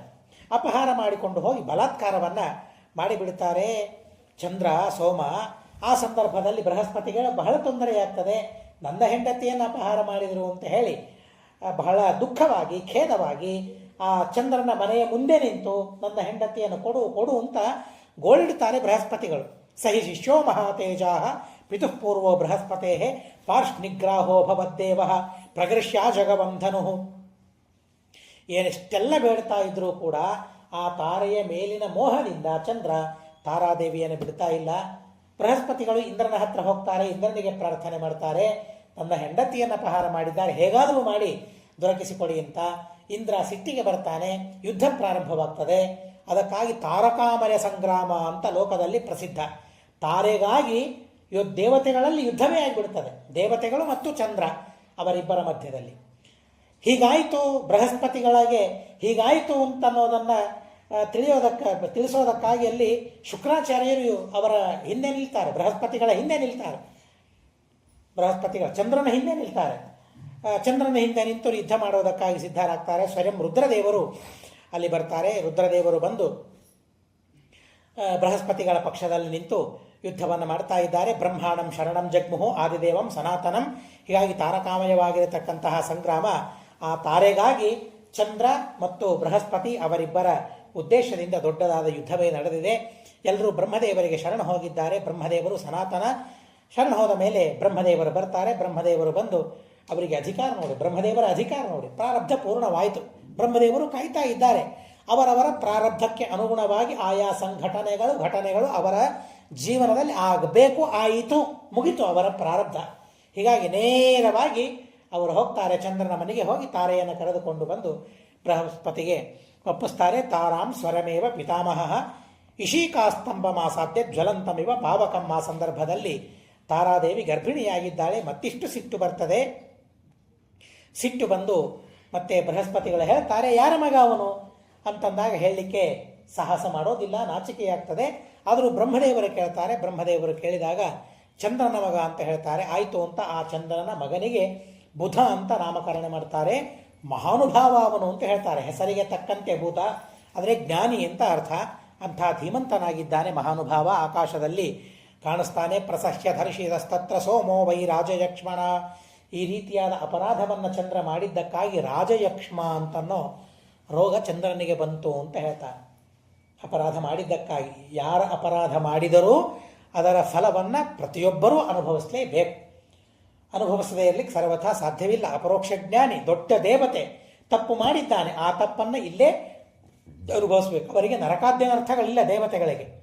ದೇವತೆಗಳು ಮಾಡಿದ ತಪ್ಪಿಗೆ ನರಕಾದ್ಯನರ್ಥಗಳಿಲ್ಲ. ಹೀಗಾಗಿ ಇಲ್ಲಿಯೇ ಅದರ ಫಲವನ್ನು ಅನುಭವಿಸಬೇಕು ಅಂತ ಅನ್ನೋದಕ್ಕಾಗಿ ರಾಜಯಕ್ಷ್ಮದಿಂದ ಪೀಡಿತನಾಗಿದ್ದಾನೆ. ತಂದೆಯ ಹತ್ರ ಹೋಗ್ತಾನೆ, ಅತ್ರಿ ಋಷಿಗಳ ಹತ್ರ ಈ ರೀತಿಯಾದ ರೋಗ ಬಂದಿದೆ ಅಂತಂದಾಗ ತಪಸ್ಸು ಮಾಡಿ ಅವನ ಆ ರೋಗವನ್ನು ಪರಿಹಾರ ಮಾಡ್ತಾನೆ. ವಂಶಮಸ್ಯ ಮಹಾರಾಜ ಕೀರ್ತ್ಯಮಾನಂಚ ಮೇಷ್ಣು. ಇಂತಹ ಸೋಮ ವಂಶದಲ್ಲಿಯೇನೆ ಕೃಷ್ಣ ಪರಮಾತ್ಮ ಅವತಾರವನ್ನು ತಾಳಿದ್ದಾನೆ. ಆ ಸೋಮ ತಪ್ಪು ಮಾಡಿದ, ಅಪರಾಧ ಮಾಡಿದ, ಮಹಾಪಾಪಿ ಅಂತ ನಾವು ಅಂದ್ಕೊಂಡ್ರೆ ಕೃಷ್ಣ ಪರಮಾತ್ಮ ಅಂತಹ ವಂಶದಲ್ಲಿ ಬರಲಿಕ್ಕೆ ಸಾಧ್ಯವಿದೆಯಾ? ಇಲ್ಲ. ಅವನ ಪ್ರಾರಬ್ಧಕ್ಕೆ ತಕ್ಕಂತೆ ಅವನಿಂದ ಆ ಪಾಪ ಘಟಿಸಿತು. ಆ ಪಾಪದ ಪರಿಹಾರವನ್ನೂ ಕೂಡ ಅವರು ಮಾಡಿಕೊಂಡಾಯಿತು. ತಪ್ಪು ಯಾರು ಮಾಡೋದಿಲ್ಲ? ಎಲ್ಲರೂ ತಪ್ಪು ಮಾಡ್ತಾರೆ. ಆದರೆ ತಪ್ಪನ್ನು ಪರಿಹಾರ ಮಾಡಿಕೊಂಡವನು ಗುಣವಂತ. ತಪ್ಪನ್ನು ಮಾಡಿದ ಅಪರಾಧವನ್ನು ಪರಿಹಾರ ಮಾಡಿಕೊಂಡವನು ಪುಣ್ಯಾತ್ಮ. ತಪ್ಪು ಮಾಡದೇ ಇದ್ದವರೇ ಪುಣ್ಯಾತ್ಮ ಅಂತ ನಿರ್ಧಾರ ಮಾಡೋದಾದರೆ ವಾಯುದೇವರು ಸರಸ್ವತಿ, ಬ್ರಹ್ಮ ಭಾರತಿ, ವಾಯು ಭಾರತಿ, ಅಲ್ಲಿಯವರೆಗೆ ಮಾತ್ರ ಅವರು ಪುಣ್ಯಾತ್ಮರು. ರುದ್ರಾದಿ ದೇವತೆಗಳನ್ನು ಮೊದಲು ಮಾಡಿಕೊಂಡು ಯಾರೂ ಪುಣ್ಯಾತ್ಮರಲ್ಲ ಅಂತ ಆಗಬೇಕಾಗ್ತದೆ. ಆದ್ದರಿಂದಾಗಿ ತಪ್ಪು ಮಾಡಿದರೂ ಕೂಡ ಆ ಅಪರಾಧವನ್ನು ಪರಿಹಾರ ಯಾರು ಮಾಡಿಕೊಳ್ತಾರೆ ಅಂಥವರೇ ಪುಣ್ಯಾತ್ಮರು ಅಂತ ಅನಿಸ್ಕೊಳ್ತಾರೆ. ಅಂಥ ಪುಣ್ಯ ವಂಶದಲ್ಲಿ ಮತ್ತೆ ಪರಮಾತ್ಮ ಅವತಾರವನ್ನು ತಾಳ್ತಾನೆ. ವಂಶಮಸ್ಯ ಮಹಾರಾಜ ಕೀರ್ತ್ಯಮಾನಂ ಚ ಮೇ ಶೃಣು. ಈ ಚಂದ್ರನ ವಂಶವನ್ನು ಕೇಳೋದರಿಂದ, ಚಂದ್ರನ ಈ ಚರಿತೆಯನ್ನು ಕೇಳೋದರಿಂದ ಎಂಥ ಪುಣ್ಯ ಬರ್ತದೆ? ಧನ್ಯಂ, ಆರೋಗ್ಯಂ, ಆಯುಷ್ಯಂ, ಪುಣ್ಯಂ, ಸಂಕಲ್ಪ ಸಾಧನಂ. ನಾವೇನು ಸಂಕಲ್ಪವನ್ನು ಮಾಡಿಕೊಂಡಿರ್ತೇವೆ ಆ ಸಂಕಲ್ಪದ ಸಿದ್ಧಿ ನಮಗಾಗ್ತದಂತೆ ಚಂದ್ರನ ಈ ಮಹಿಮೆಯನ್ನು ಕೇಳೋದರಿಂದ. ಏನು ತಪ್ಪು ಕೇಳಿದ್ರೆ ಸಿದ್ಧಿ ಆಗ್ತದ ಅಂತ ಮತ್ತೆ ಪ್ರಶ್ನೆ ಮಾಡ್ತಾರೆ. ತಪ್ಪು ಕೇಳೋದರಿಂದ ಅಲ್ಲ, ತಪ್ಪು ಮಾಡಿ ಆ ತಪ್ಪನ್ನು ಪರಿಹಾರ ಮಾಡಿಕೊಂಡ, ಪಶ್ಚಾತ್ತಾಪ ಪಟ್ಟ ಅಂತನ್ನೋದನ್ನು ನಾವು ಕೇಳೋದು. ಬರೀ ತಪ್ಪು ಮಾಡಿದ್ದಿಷ್ಟೇ ಕೇಳಿದರೆ ಪುಣ್ಯ ಅಲ್ಲ. ತಪ್ಪು ಮಾಡಿದ, ಭಗವಂತನ ಧ್ಯಾನವನ್ನು ಮಾಡಿ ಆ ಪಾಪವನ್ನು ಪರಿಹಾರ ಮಾಡಿಕೊಂಡ ಅಂತನ್ನೋ ಕಥೆಯನ್ನು ಕೇಳಿದಾಗ ಸೋಮಸ್ಯ ಜನ್ಮ ಶ್ರತ್ವೈವ, ಆ ಚಂದ್ರನ ಜನ್ಮದ ಪ್ರಸಂಗವನ್ನು ಕೇಳಿದ್ರೇನೆ ಪಾಪೇಭ್ಯೋ ವಿಪ್ರಮುಚ್ಯತೆ, ಪಾಪಗಳಿಂದ ವಿಪ್ರಮುಕ್ತನಾಗ್ತಾನೆ ಅಂತ ಹೇಳ್ತಾರೆ. ಆದ್ದರಿಂದಾಗಿ ಚಂದ್ರನು ಮಾಡಿದ್ದನ್ನು ಮಹಾಪರಾಧ ಅಂತ ನಾವು ತಿಳಿದು ಚಂದ್ರನನ್ನು ದೂರ ಇಡೋದಲ್ಲ, ನಿರಂತರ ಚಂದ್ರನ ಸ್ಮರಣೆಯಲ್ಲಿ ನಾವು ತೊಡಗಿಕೊಳ್ಳಬೇಕು ಅಂತ ಹೇಳ್ತಾರೆ. ಅಂತಹ ಬುಧನಿಂದ ಮುಂದೆ ಆ ವಂಶ ವಿಶೇಷವಾದ ರೀತಿಯಲ್ಲಿ ಮುಂದುವರಿತದೆ. ಆಮೇಲೆ ರಜಿ ಅಂತ ಅವನ ವಂಶದಲ್ಲಿ ಆಗ್ತಾನೆ. ಅನೇಕ ಮಹಾನುಭಾವರು ಆ ವಂಶದಲ್ಲಿ ಆಗ್ತಾರೆ. ಅದೇ ವಂಶದಲ್ಲಿ ಬಂದಿರತಕ್ಕಂತಹ ಮತ್ತೊಬ್ಬ ಮಹಾನುಭಾವರ ಭದ್ರಶ್ರೇಣ್ಯ ಅಂತ ಮಹಾನುಭಾವ. ಆ ಭದ್ರಶ್ರೇಣ್ಯ ಎಂಬ ರಾಜನ ಚರಿತ್ರೆಯನ್ನು ಹೇಳ್ತಾರೆ. ಭದ್ರಶ್ರೇಣ್ಯನೇ, ಅವನಿಗೆ 100 ಜನ ಮಕ್ಕಳು. ವಾರಾಣಸಿಯಲ್ಲಿ ಕಾಶಿ ಕ್ಷೇತ್ರದ ರಾಜ ಅವನು ಭದ್ರಶ್ರೇಣ್ಯ. 100 ಜನ ಮಕ್ಕಳು. ಆ 100 ಜನ ಮಕ್ಕಳಲ್ಲಿ ದಿವೋದಾಸ ಅಂತ ಮತ್ತೊಬ್ಬ ರಾಜ. ದಿವೋದಾಸ ರಾಜ ಭದ್ರಶ್ರೇಣ್ಯನನ್ನು ಯುದ್ಧ ಮಾಡಿ ಸೋಲಿಸಿ ಅವನ 99 ಮಕ್ಕಳನ್ನು ಸಂಹಾರ ಮಾಡ್ತಾನೆ ಆ ಕಾಶಿ ರಾಜ್ಯವನ್ನು, ಸಾಮ್ರಾಜ್ಯವನ್ನು ಪಡೆಯೋದಕ್ಕಾಗಿ. 100ನೇ ಮಗ ಬಹಳ ಸಣ್ಣವನು. ಹೀಗಾಗಿ ಕರುಣೆಯಿಂದ ಅವನನ್ನು ಬಿಟ್ಟು ಬಿಡ್ತಾನೆ. ಆ ಸಂದರ್ಭದಲ್ಲಿ ಆ ವಾರಾಣಸಿ, ಆ ಕಾಶಿ ರಾಜ್ಯವನ್ನು ದಿವೋದಾಸ ಪಡೆದು ಆ ರಾಜ್ಯವನ್ನು ಆಳ್ತಾ ಇದ್ದಾನೆ. ಧಾರ್ಮಿಕನಾಗಿಯೇನೇ ರಾಜ್ಯವನ್ನು ಆಳ್ತಾ ಇದ್ದಾನೆ ಎಲ್ಲ ಜನರನ್ನು. ಸ್ಫೀತಾಯ, ಬಹಳ ಪ್ರಶಸ್ತವಾದ ನಗರ, ಸಮೃದ್ಧವಾದ ಕಾಶಿ ಕ್ಷೇತ್ರದಲ್ಲಿ ತಾನಿದ್ದುಕೊಂಡು ರಾಜ್ಯವನ್ನು ಆಳ್ತಾ ಇದ್ದಾನೆ. ಅದೇ ಸಂದರ್ಭದಲ್ಲಿ ರುದ್ರದೇವರು ವಿವಾಹವಾಗ್ತಾರೆ. ಪಾರ್ವತೀ ದೇವಿಯನ್ನು ವಿವಾಹವಾಗ್ತಾರೆ. ವಿವಾಹವಾಗಿ ತಾವು ಅಲ್ಲಿಯೇನೆ, ಮಾವನ ಮನೆಯಲ್ಲಿಯೇನೆ, ಅತ್ತೆ ಮಾವ ಆ ಮನೆಯಲ್ಲೇನೆ ಹಿಮವತ್ ಪರ್ವತದಲ್ಲಿಯೇನೆ ರುದ್ರದೇವರು ದಂಪತಿ ಸಮೇತರಾಗಿ ವಾಸವಾಗಿದ್ದಾರೆ. ಬಹಳ ದಿವಸ ಮಾವನ ಮನೆಯಲ್ಲಿ ಇರಬಾರದು ಅಂತ ನಾವೇನಂತೀವಲ್ಲ. ಯಾಕೆ ಅಂದರೆ ಪುರಾಣಗಳಲ್ಲೇನೆ ಆ ತರಹದ ಮಾತುಗಳು ಬರ್ತದೆ, ಆ ತರಹದ ಘಟನೆಗಳು, ಚರಿತ್ರೆಗಳಾಗ್ತವೆ. ಹೋಗ್ತಾ ಇರಬೇಕು, ಬರ್ತಾ ಇರಬೇಕು, ಆದರೆ ಅಲ್ಲೇ ಇರೋದಲ್ಲ. ಯಾಕೆಂದರೆ ಅವರ ಅವಮಾನ ನಮಗಾಗ್ತದೆ, ಅವರಿಂದ ಅವಮಾನವಾಗ್ತದೆ. ಆ ತರಹದ ಘಟನೆಗಳು ನಡೀತವೆ ಅಂತನ್ನೋದಕ್ಕಾಗಿ ದೊಡ್ಡ ಇತಿಹಾಸವನ್ನು ಹೇಳ್ತಾರೆ. ವಿವಾಹ ಮಾಡಿಕೊಂಡು ರುದ್ರದೇವರು ಅಲ್ಲಿಯೇ ಇದ್ದಾರೆ ಹಿಮವತ್ ಪರ್ವತದಲ್ಲಿ. ಹಿಮವತ್ ಪರ್ವತ ಏನೋ ಸಂತೋಷದಿಂದ ಇದ್ದಾನೆ, ಆದರೆ ಮೈನಾದೇವಿಗೆ ಮಾತ್ರ ಸಂತೋಷ ಇಲ್ಲ. 8 ದಿವಸ ಇಲ್ಲೇ ಇರ್ತಾರೆ ನಮ್ಮಳೆಂದರು, ಬೇರೆ ಕೆಲಸ ಏನಿಲ್ವೇನಿವರಿಗೆ? ಇವರಿಗೆ ಇರಲಿಕ್ಕೆ ಬೇರೆ ಸ್ಥಳ ಇಲ್ವೇನಿವರಿಗೆ? ನಮ್ಮನೇ ಬೇಕಾಗಿದೆ, ಏನು ಕಡಿಮೆ ಇದೆ ಹಿಮವತ್ ಪರ್ವತದಲ್ಲಿ? ನೋಡ್ರಿ, ಮೇನಾದೇವಿಯಲ್ಲಿ ಈ ತರಹದ ಅವಮಾನ ಬುದ್ಧಿ ಬಂತು. ಯಾರು? ರುದ್ರದೇವರು, ತ್ರಿಲೋಕ ಗುರುಗಳು, ವೈಷ್ಣವೋತ್ತಮರು, ಅಂಥ ಮಹಾನುಭಾವರು, ಅಂಥ ಭಗವದ್ಭಕ್ತರು, ಜ್ಞಾನಿಗಳು, ಅಂಥವರ ಮೇಲೆ ಈ ತರಹದ ಭಾವನೆ, ದುರ್ಭಾವನೆ ಆ ಮೇನಾದೇವಿಗೆ ಬಂತಂತೆ.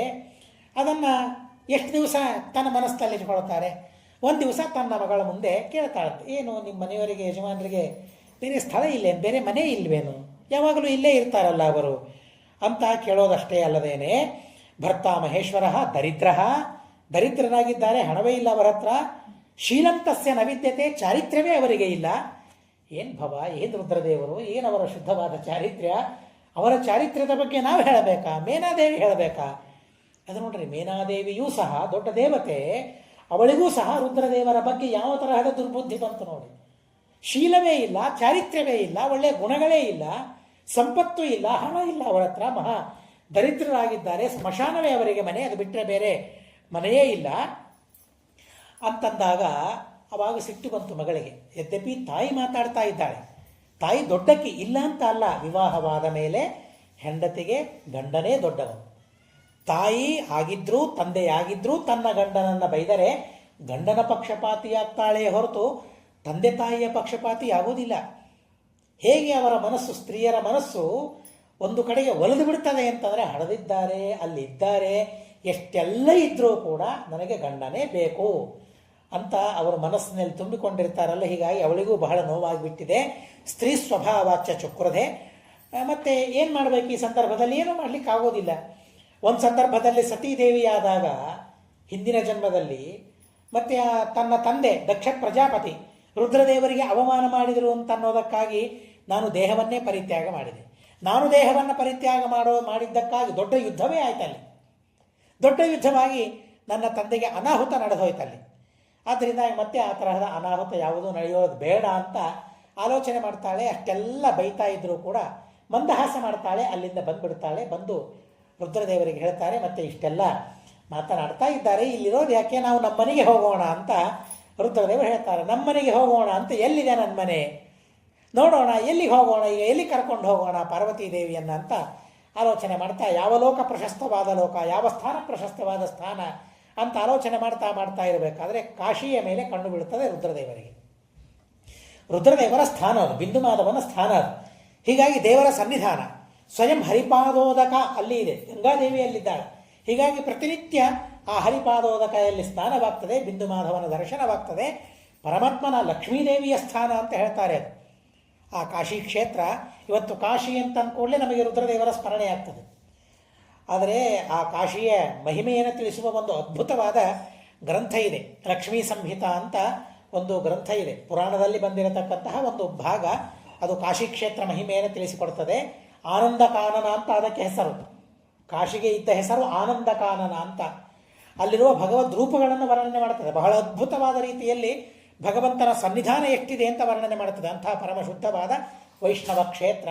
ಆ ವೈಷ್ಣವ ಕ್ಷೇತ್ರದಲ್ಲಿ ನಾನಿರಬೇಕು, ದಂಪತಿಗಳು ನಾವಿರಬೇಕು ಅಂತ ಆಲೋಚನೆ ಮಾಡ್ತಾರೆ. ಆದರೆ ಈಗಲೇ ದಿವೋದಾಸ ಭದ್ರಶ್ರೇಣ್ಯನನ್ನು ಸೋಲಿಸಿ 99 ಜನ ಮಕ್ಕಳನ್ನು ಸಂಹಾರ ಮಾಡಿ ಆ ರಾಜ್ಯವನ್ನು ತಾನು ಆಳ್ತಾ ಇದ್ದಾನೆ. ಆ ರಾಜ್ಯವನ್ನು ನಾನು ಪಡಿಬೇಕು, ಆದರೆ ಅವನು ಧಾರ್ಮಿಕವಾಗಿ ಆಳ್ತಾ ಇದ್ದಾನೆ. ಹೀಗಾಗಿ ಅವನನ್ನು, ಆ ಊರನ್ನು ಬಿಡಿಸ್ಬೇಕು. ಅವನ ರಾಜ್ಯವನ್ನು ಹೊರಗೆ ಹಾಕಿ ನಾನು ಅಲ್ಲಿಗೆ ಹೋಗಬೇಕಾದ್ರೆ ಏನಾದರೂ ಒಂದು ಉಪಾಯವನ್ನು ಮಾಡಬೇಕು. ಆ ಉಪಾಯ ಶಾಂತವಾದ ರೀತಿಯಲ್ಲಿ ಆಗಬೇಕು.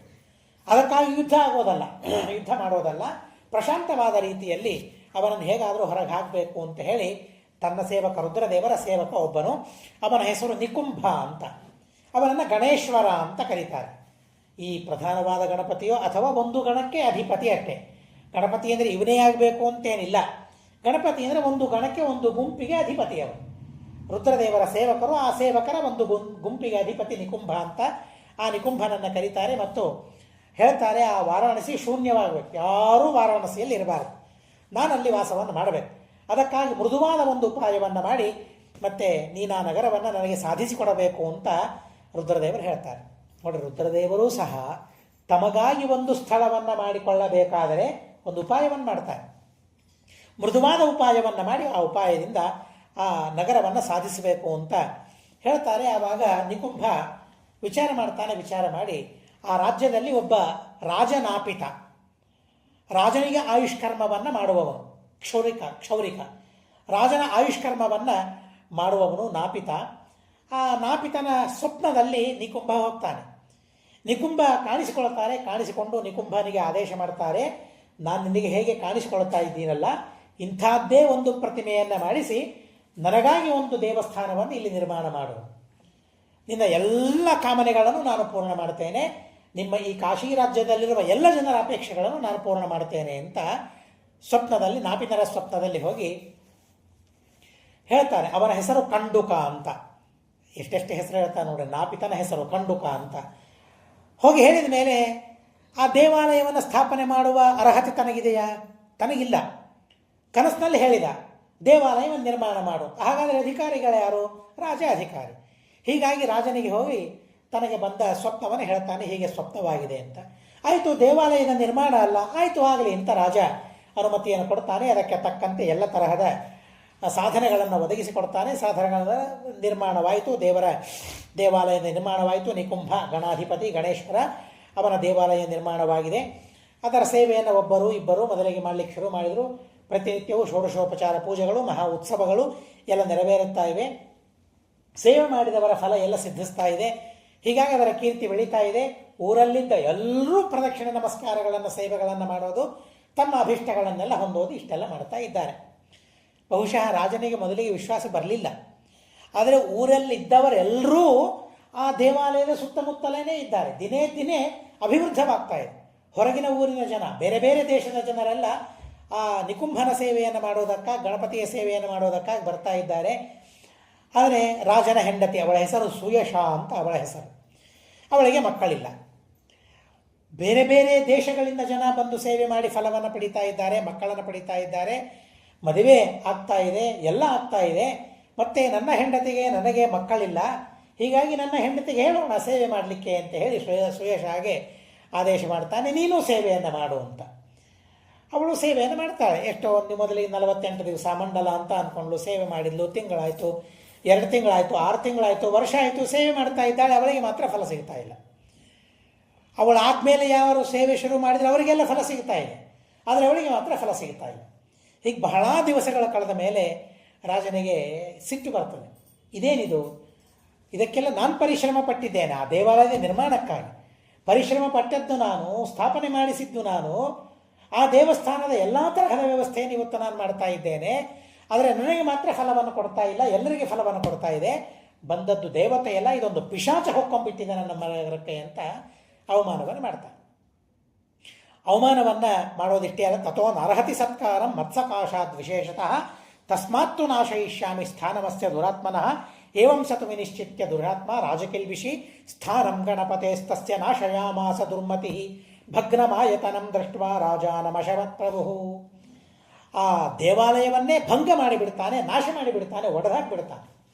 ಯಾವಾಗ ದೇವಾಲಯವನ್ನು ಒಡೆದಾಕಿದ, ಇದು ಸರಿಯಾದ ಪ್ರಸಂಗ ಅಂತ ಹೇಳಿ ಅಲ್ಲಿ ನಿಕುಂಭ ಬಂದು ರಾಜನಿಗೆ ಶಾಪವನ್ನು ಕೊಟ್ಟು ಬಿಡ್ತಾನೆ. ಯಸ್ಮಾತ್ ಅನಪರಾಧಸ್ಯ, ನಾನೇನಾದರೂ ಅಪರಾಧ ಮಾಡಿದ್ದೀನ? ನಾನೇನೂ ಅಪರಾಧ ಮಾಡಿಲ್ಲ. ಯಾಕೆ ಅಪರಾಧ ಮಾಡಿಲ್ಲ? ಸೇವೆ ಮಾಡಿದರೂ ಫಲ ಕೊಟ್ಟಿಲ್ಲಲ್ಲ. ಆದರೆ ಫಲ ಸಿಗಬೇಕಾದ್ರೆ ಎಷ್ಟು ಸೇವೆ ಮಾಡಬೇಕು ಅಷ್ಟು ಸೇವೆ ನೀನು ಮಾಡಿಲ್ಲ. ಇನ್ನೂ ಎಲ್ಲರಿಗೂ ಕೊಡ್ತಾ ಇದ್ದೀನೋ ಇಲ್ವೋ? ಒಬ್ಬರಿಗೆ 10 ದಿವಸ ಮಾಡಿದರೆ ಸೇವೆ ಕೊಟ್ಟೆ, ಕೆಲವರಿಗೆ 48 ದಿವಸ, ಕೆಲವರಿಗೆ ತಿಂಗಳು, 2 ತಿಂಗಳು. ಅವರವರು ಎಲ್ಲರೂ ಒಂದೇ ತರಹದ ಸೇವೆಯನ್ನು ಮಾಡಿಲ್ಲ. ಅವರವರು ಮಾಡುವ ಬೇರೆ ಬೇರೆ ವಿಧಿಯಿಂದ ಮಾಡಿದ ಸೇವೆಯಿಂದ ನಾನು ಫಲವನ್ನು ಕೊಟ್ಟಿದ್ದೇನೆ. ಸೇವೆ ಹೇಗೆ ಮಾಡಬೇಕು ಅಂತಂದರೆ, ನಮ್ಮ ಪಾಪ ಕಳೆದು ಹೋಗೋ ತನಕ ನಾವು ಸೇವೆಯನ್ನು ಮಾಡಬೇಕು. ಆವಾಗಲೇ ಫಲ ಸಿಗೋದು, ಅಲ್ಲಿ ತನಕ ಫಲ ಸರ್ವಥಾ ಸಿಗೋದಿಲ್ಲ. ಅದಕ್ಕೆ ಶಾಸ್ತ್ರದಲ್ಲಿ ಹೇಳ್ತಾರೆ, ಭತ್ತ ಕುಟ್ಟಬೇಕು, ಎಷ್ಟು ಸಲ ಕುಟ್ಟಬೇಕು ಅಂತ ಪ್ರಶ್ನೆ. 1 ಸಲವೋ 2 ಸಲವೋ 3 ಸಲವೋ 4 ಸಲವೋ ಎಷ್ಟು ಸಲ ಕುಟ್ಟಬೇಕು? ಆ ಭತ್ತದ ಮೇಲಿನ ಹೊಟ್ಟು ಹೋಗೋ ತನಕ ಕುಟ್ಟಬೇಕು. 1 ಸಲ 2 ಸಲ ಅಲ್ಲ. ಅದಕ್ಕೆ ಒಬ್ಬೊಬ್ಬರ ಶಕ್ತಿ ಒಂದೊಂದು. ಒಬ್ಬರು 4 ಸಲ ಕುಟ್ಟಿದರೆ ಬೇರೆಯಾಗಿಬಿಡ್ತದೆ. ಕೆಲವರಿಗೆ ಶಕ್ತಿ ಇರೋದಿಲ್ಲ, 10 ಸಲ ಕುಟ್ಟಬೇಕಾಗ್ತದೆ. ಇನ್ನು ಕೆಲವು ಏನೂ ಶಕ್ತಿ ಇರೋದಿಲ್ಲ, 100 ಸಲ ಕುಟ್ಟಬೇಕಾಗ್ತದೆ. ಕೆಲವರು ಹಾರಿಯನ್ನು ಇಟ್ಕೊಂಡಿರ್ತಾರೆ ಕಬ್ಬಿಣದ್ದು, ಹೀಗಾಗಿ ಅದರಲ್ಲಿ ಬಲ ಇರ್ತದೆ ಸ್ವಲ್ಪ. ಕೆಲವರು ಒನಕೆಯನ್ನು ಇಟ್ಕೊಂಡಿರ್ತಾರೆ, ಕಟ್ಟಿಗೆ ಎದ್ದಿರ್ತದೆ, ಅದು ಬಹಳ ಬಲ ಇರೋದಿಲ್ಲ. ಹೀಗಾಗಿ ಸಾಧನೆಗಳು, ಅವರ ಶಕ್ತಿ ಮತ್ತು ಅಲ್ಲಿರುವ ಮೊತ್ತ, ಎಷ್ಟು ಧಾನ್ಯ ಇದೆ ಎಲ್ಲ ನೋಡಬೇಕಲ್ಲ. ಬರೀ ಕುಟ್ತಾ ಹೋಗೋದಿಷ್ಟೇ ಅಲ್ಲ, ಅದನ್ನು ಮೇಲೆ ಮಾಡಬೇಕು, ಕೆಳಗೆ ಮಾಡಬೇಕು. ಒಂದೇ ಎರಡೇ ಕೆಲಸ ಮಾಡಬೇಕಾದರೆ ಅಲ್ಲ, ಒಂದೇ ಸಲಕ್ಕೆ ಯಾವುದೂ ಆಗೋದಿಲ್ಲ. ಅದಕ್ಕೆ ಅನುಗುಣವಾಗಿ ನಮ್ಮ ಪಾಪ ಹೋಗೋ ತನಕ ನಾವು ಕರ್ಮಗಳನ್ನು ಮಾಡಲೇಬೇಕು. ಯಾವಾಗ ಹೋಗ್ತದೆ? ನಮಗೆ ಫಲ ಸಿಕ್ಕಿಲ್ಲ ಅಂತಂದರೆ ನಾವು ತಿಳಿಯಬೇಕಾದದ್ದೇನು ಅಂತಂದರೆ ನಮ್ಮಲ್ಲಿನ್ನೂ ಪಾಪ ಇದೆ. ಅದರ ಹೊರತು ದೇವರ ಫಲ ಕೊಡೋದಿಲ್ಲ ಅಂತ ತಿಳಿಯೋದಲ್ಲ ನಾವು. ಎಲ್ರಿಗೆ ಫಲ ಸಿಗ್ತಾ ಇದೆಯೋ ಇಲ್ಲೋ? ಫಲ ಸಿಕ್ಕಿದೆ ಎಲ್ರಿಗೆ, ನನಗೆ ಯಾಕೆ ಸಿಗ್ತಾ ಇಲ್ಲ? ಪಾಪ ಇದೆ. ಹಾಗಾದರೆ ಪಾಪ ಪರಿಹಾರ ಮಾಡಿಕೊಳ್ಳುವ ಪ್ರಯತ್ನವನ್ನು ಮಾಡಬೇಕು. ನಾನೇನು ಅಪರಾಧ ಮಾಡಿದ್ದೇನೆ, ನಂದೇನೋ ಅಪರಾಧ ಇಲ್ಲ ಅಂತ ಹೇಳಿದ ನಿಕುಂಭ. ಆದರೂ ದೇವಾಲಯವನ್ನು ನಾಶ ಮಾಡಿದ್ದಿ ಅಂತ ಅನ್ನೋದಕ್ಕಾಗಿ ಸ್ಥಾನಂ ವಿನಾಶಿತಂ ಪುರಿ ಅಕಸ್ಮಾದಿಯಂ ಶೂನ್ಯ ತವ ಶೂನ್ಯಂ ಭವಿಷ್ಯತಿ. ಹೀಗಾಗಿ ನಿನ್ನ ಈ ಕಾಶಿ ನಗರವೇ ಶೂನ್ಯವಾಗಿ ಹೋಗಿಬಿಡಲಿ ಅಂತ ಶಾಪವನ್ನು ಕೊಟ್ಟುಬಿಟ್ಟ. ಶಾಪ ಕೊಟ್ಟದ್ದಕ್ಕಾಗಿ ಆ ಪುರವೆಲ್ಲ ಶಾಂತವಾಯಿತು, ಶೂನ್ಯವಾಯಿತು. ಆ ದಿವೋದಾಸನೂ ಸಹ ಆ ಊರನ್ನು ಬಿಟ್ಟು ಹೋಗಿ, ಶಾಪವಾಯಿತಲ್ಲ, ಆ ಊರನ್ನು ಬಿಟ್ಟು ಹೋಗಿ ಮತ್ತೊಂದು ಕಡೆಗೆ ತಾನು ರಾಜ್ಯವನ್ನು ನಿರ್ಮಾಣ ಮಾಡಿಕೊಂಡು ಬಿಡ್ತಾನೆ. ವಸಾಮ್ಯತ್ರ ನಪುರ್ಯಾಂತು ದೇವೀಂ ದೇವಮಥ ಬ್ರವೀತ ತಸ್ಯಾಂ ಪುರ್ಯಾಂ ತಥೋ ದೇವೋ ನಿರ್ಮಮೆ ಪರಮಾತ್ಮನಃ. ಅವನು ಬೇರೆ ಕಡೆಗೆ ಹೋಗಿ ರಾಜ್ಯವನ್ನು ಸ್ಥಾಪನೆ ಮಾಡಿಕೊಂಡ ಮೇಲೆ ನಿಕುಂಭ ಹೋಗ್ತಾನೆ, ರುದ್ರದೇವರಿಗೆ ಹೇಳ್ತಾನೆ, ನಿಮ್ಮ ಊರು ಸಿದ್ಧವಾಗಿದೆ ಇರೋದಕ್ಕಾಗಿ. ರುದ್ರದೇವರು ಪಾರ್ವತಿ ಸಮೇತವಾಗಿ ಅಲ್ಲಿಗೆ ಬರ್ತಾನೆ, ಅಲ್ಲಿ ವಾಸ ಮಾಡಲಿಕ್ಕೆ ಶುರು ಮಾಡ್ತಾನೆ. ಸ್ವಲ್ಪ ದಿವಸಗಳು ಕಳೆದವು. ರುದ್ರದೇವರು ಬಹಳ ಸಂತೋಷದಿಂದ ಇದ್ದಾರೆ. ಆದರೆ ಪಾರ್ವತಿಗೆ ಮಾತ್ರ ಅಲ್ಲಿರ್ಲಿಕ್ಕೆ ಮನಸ್ಸಾಗ್ತಾ ಇಲ್ಲ. ಯಾಕೆ? ತನ್ನೂರು ಬಿಟ್ಟು ಬಂದಿದ್ದಾಳೆ, ತನ್ನ ಸ್ಥಾನ ಬಿಟ್ಟು ಬಂದಿದ್ದಾಳೆ. ನೋಡ್ರಿ, ಇನ್ನೊಂದು ಸ್ಥಾನಕ್ಕೆ ಹೋದರೆ ಪಾರ್ವತೀ ದೇವಿಗೂ ಮನಸ್ಸಾಗಲಿಲ್ಲ ಇರಲಿಕ್ಕೆ. ನಮಗೆಲ್ಲಿ ಇರಲಿಕ್ಕಾಗ್ತದೆ? ನಾವು ಯಾವ ಮನೆಯಲ್ಲಿರ್ತೇವೆ, ಯಾವ ಮನೆ ನಮ್ಮದು ಅಂತ ಅಂದ್ಕೊಂಡಿರ್ತೀವಲ್ಲ, ಅಲ್ಲೇ ನಾವಿರಬೇಕು.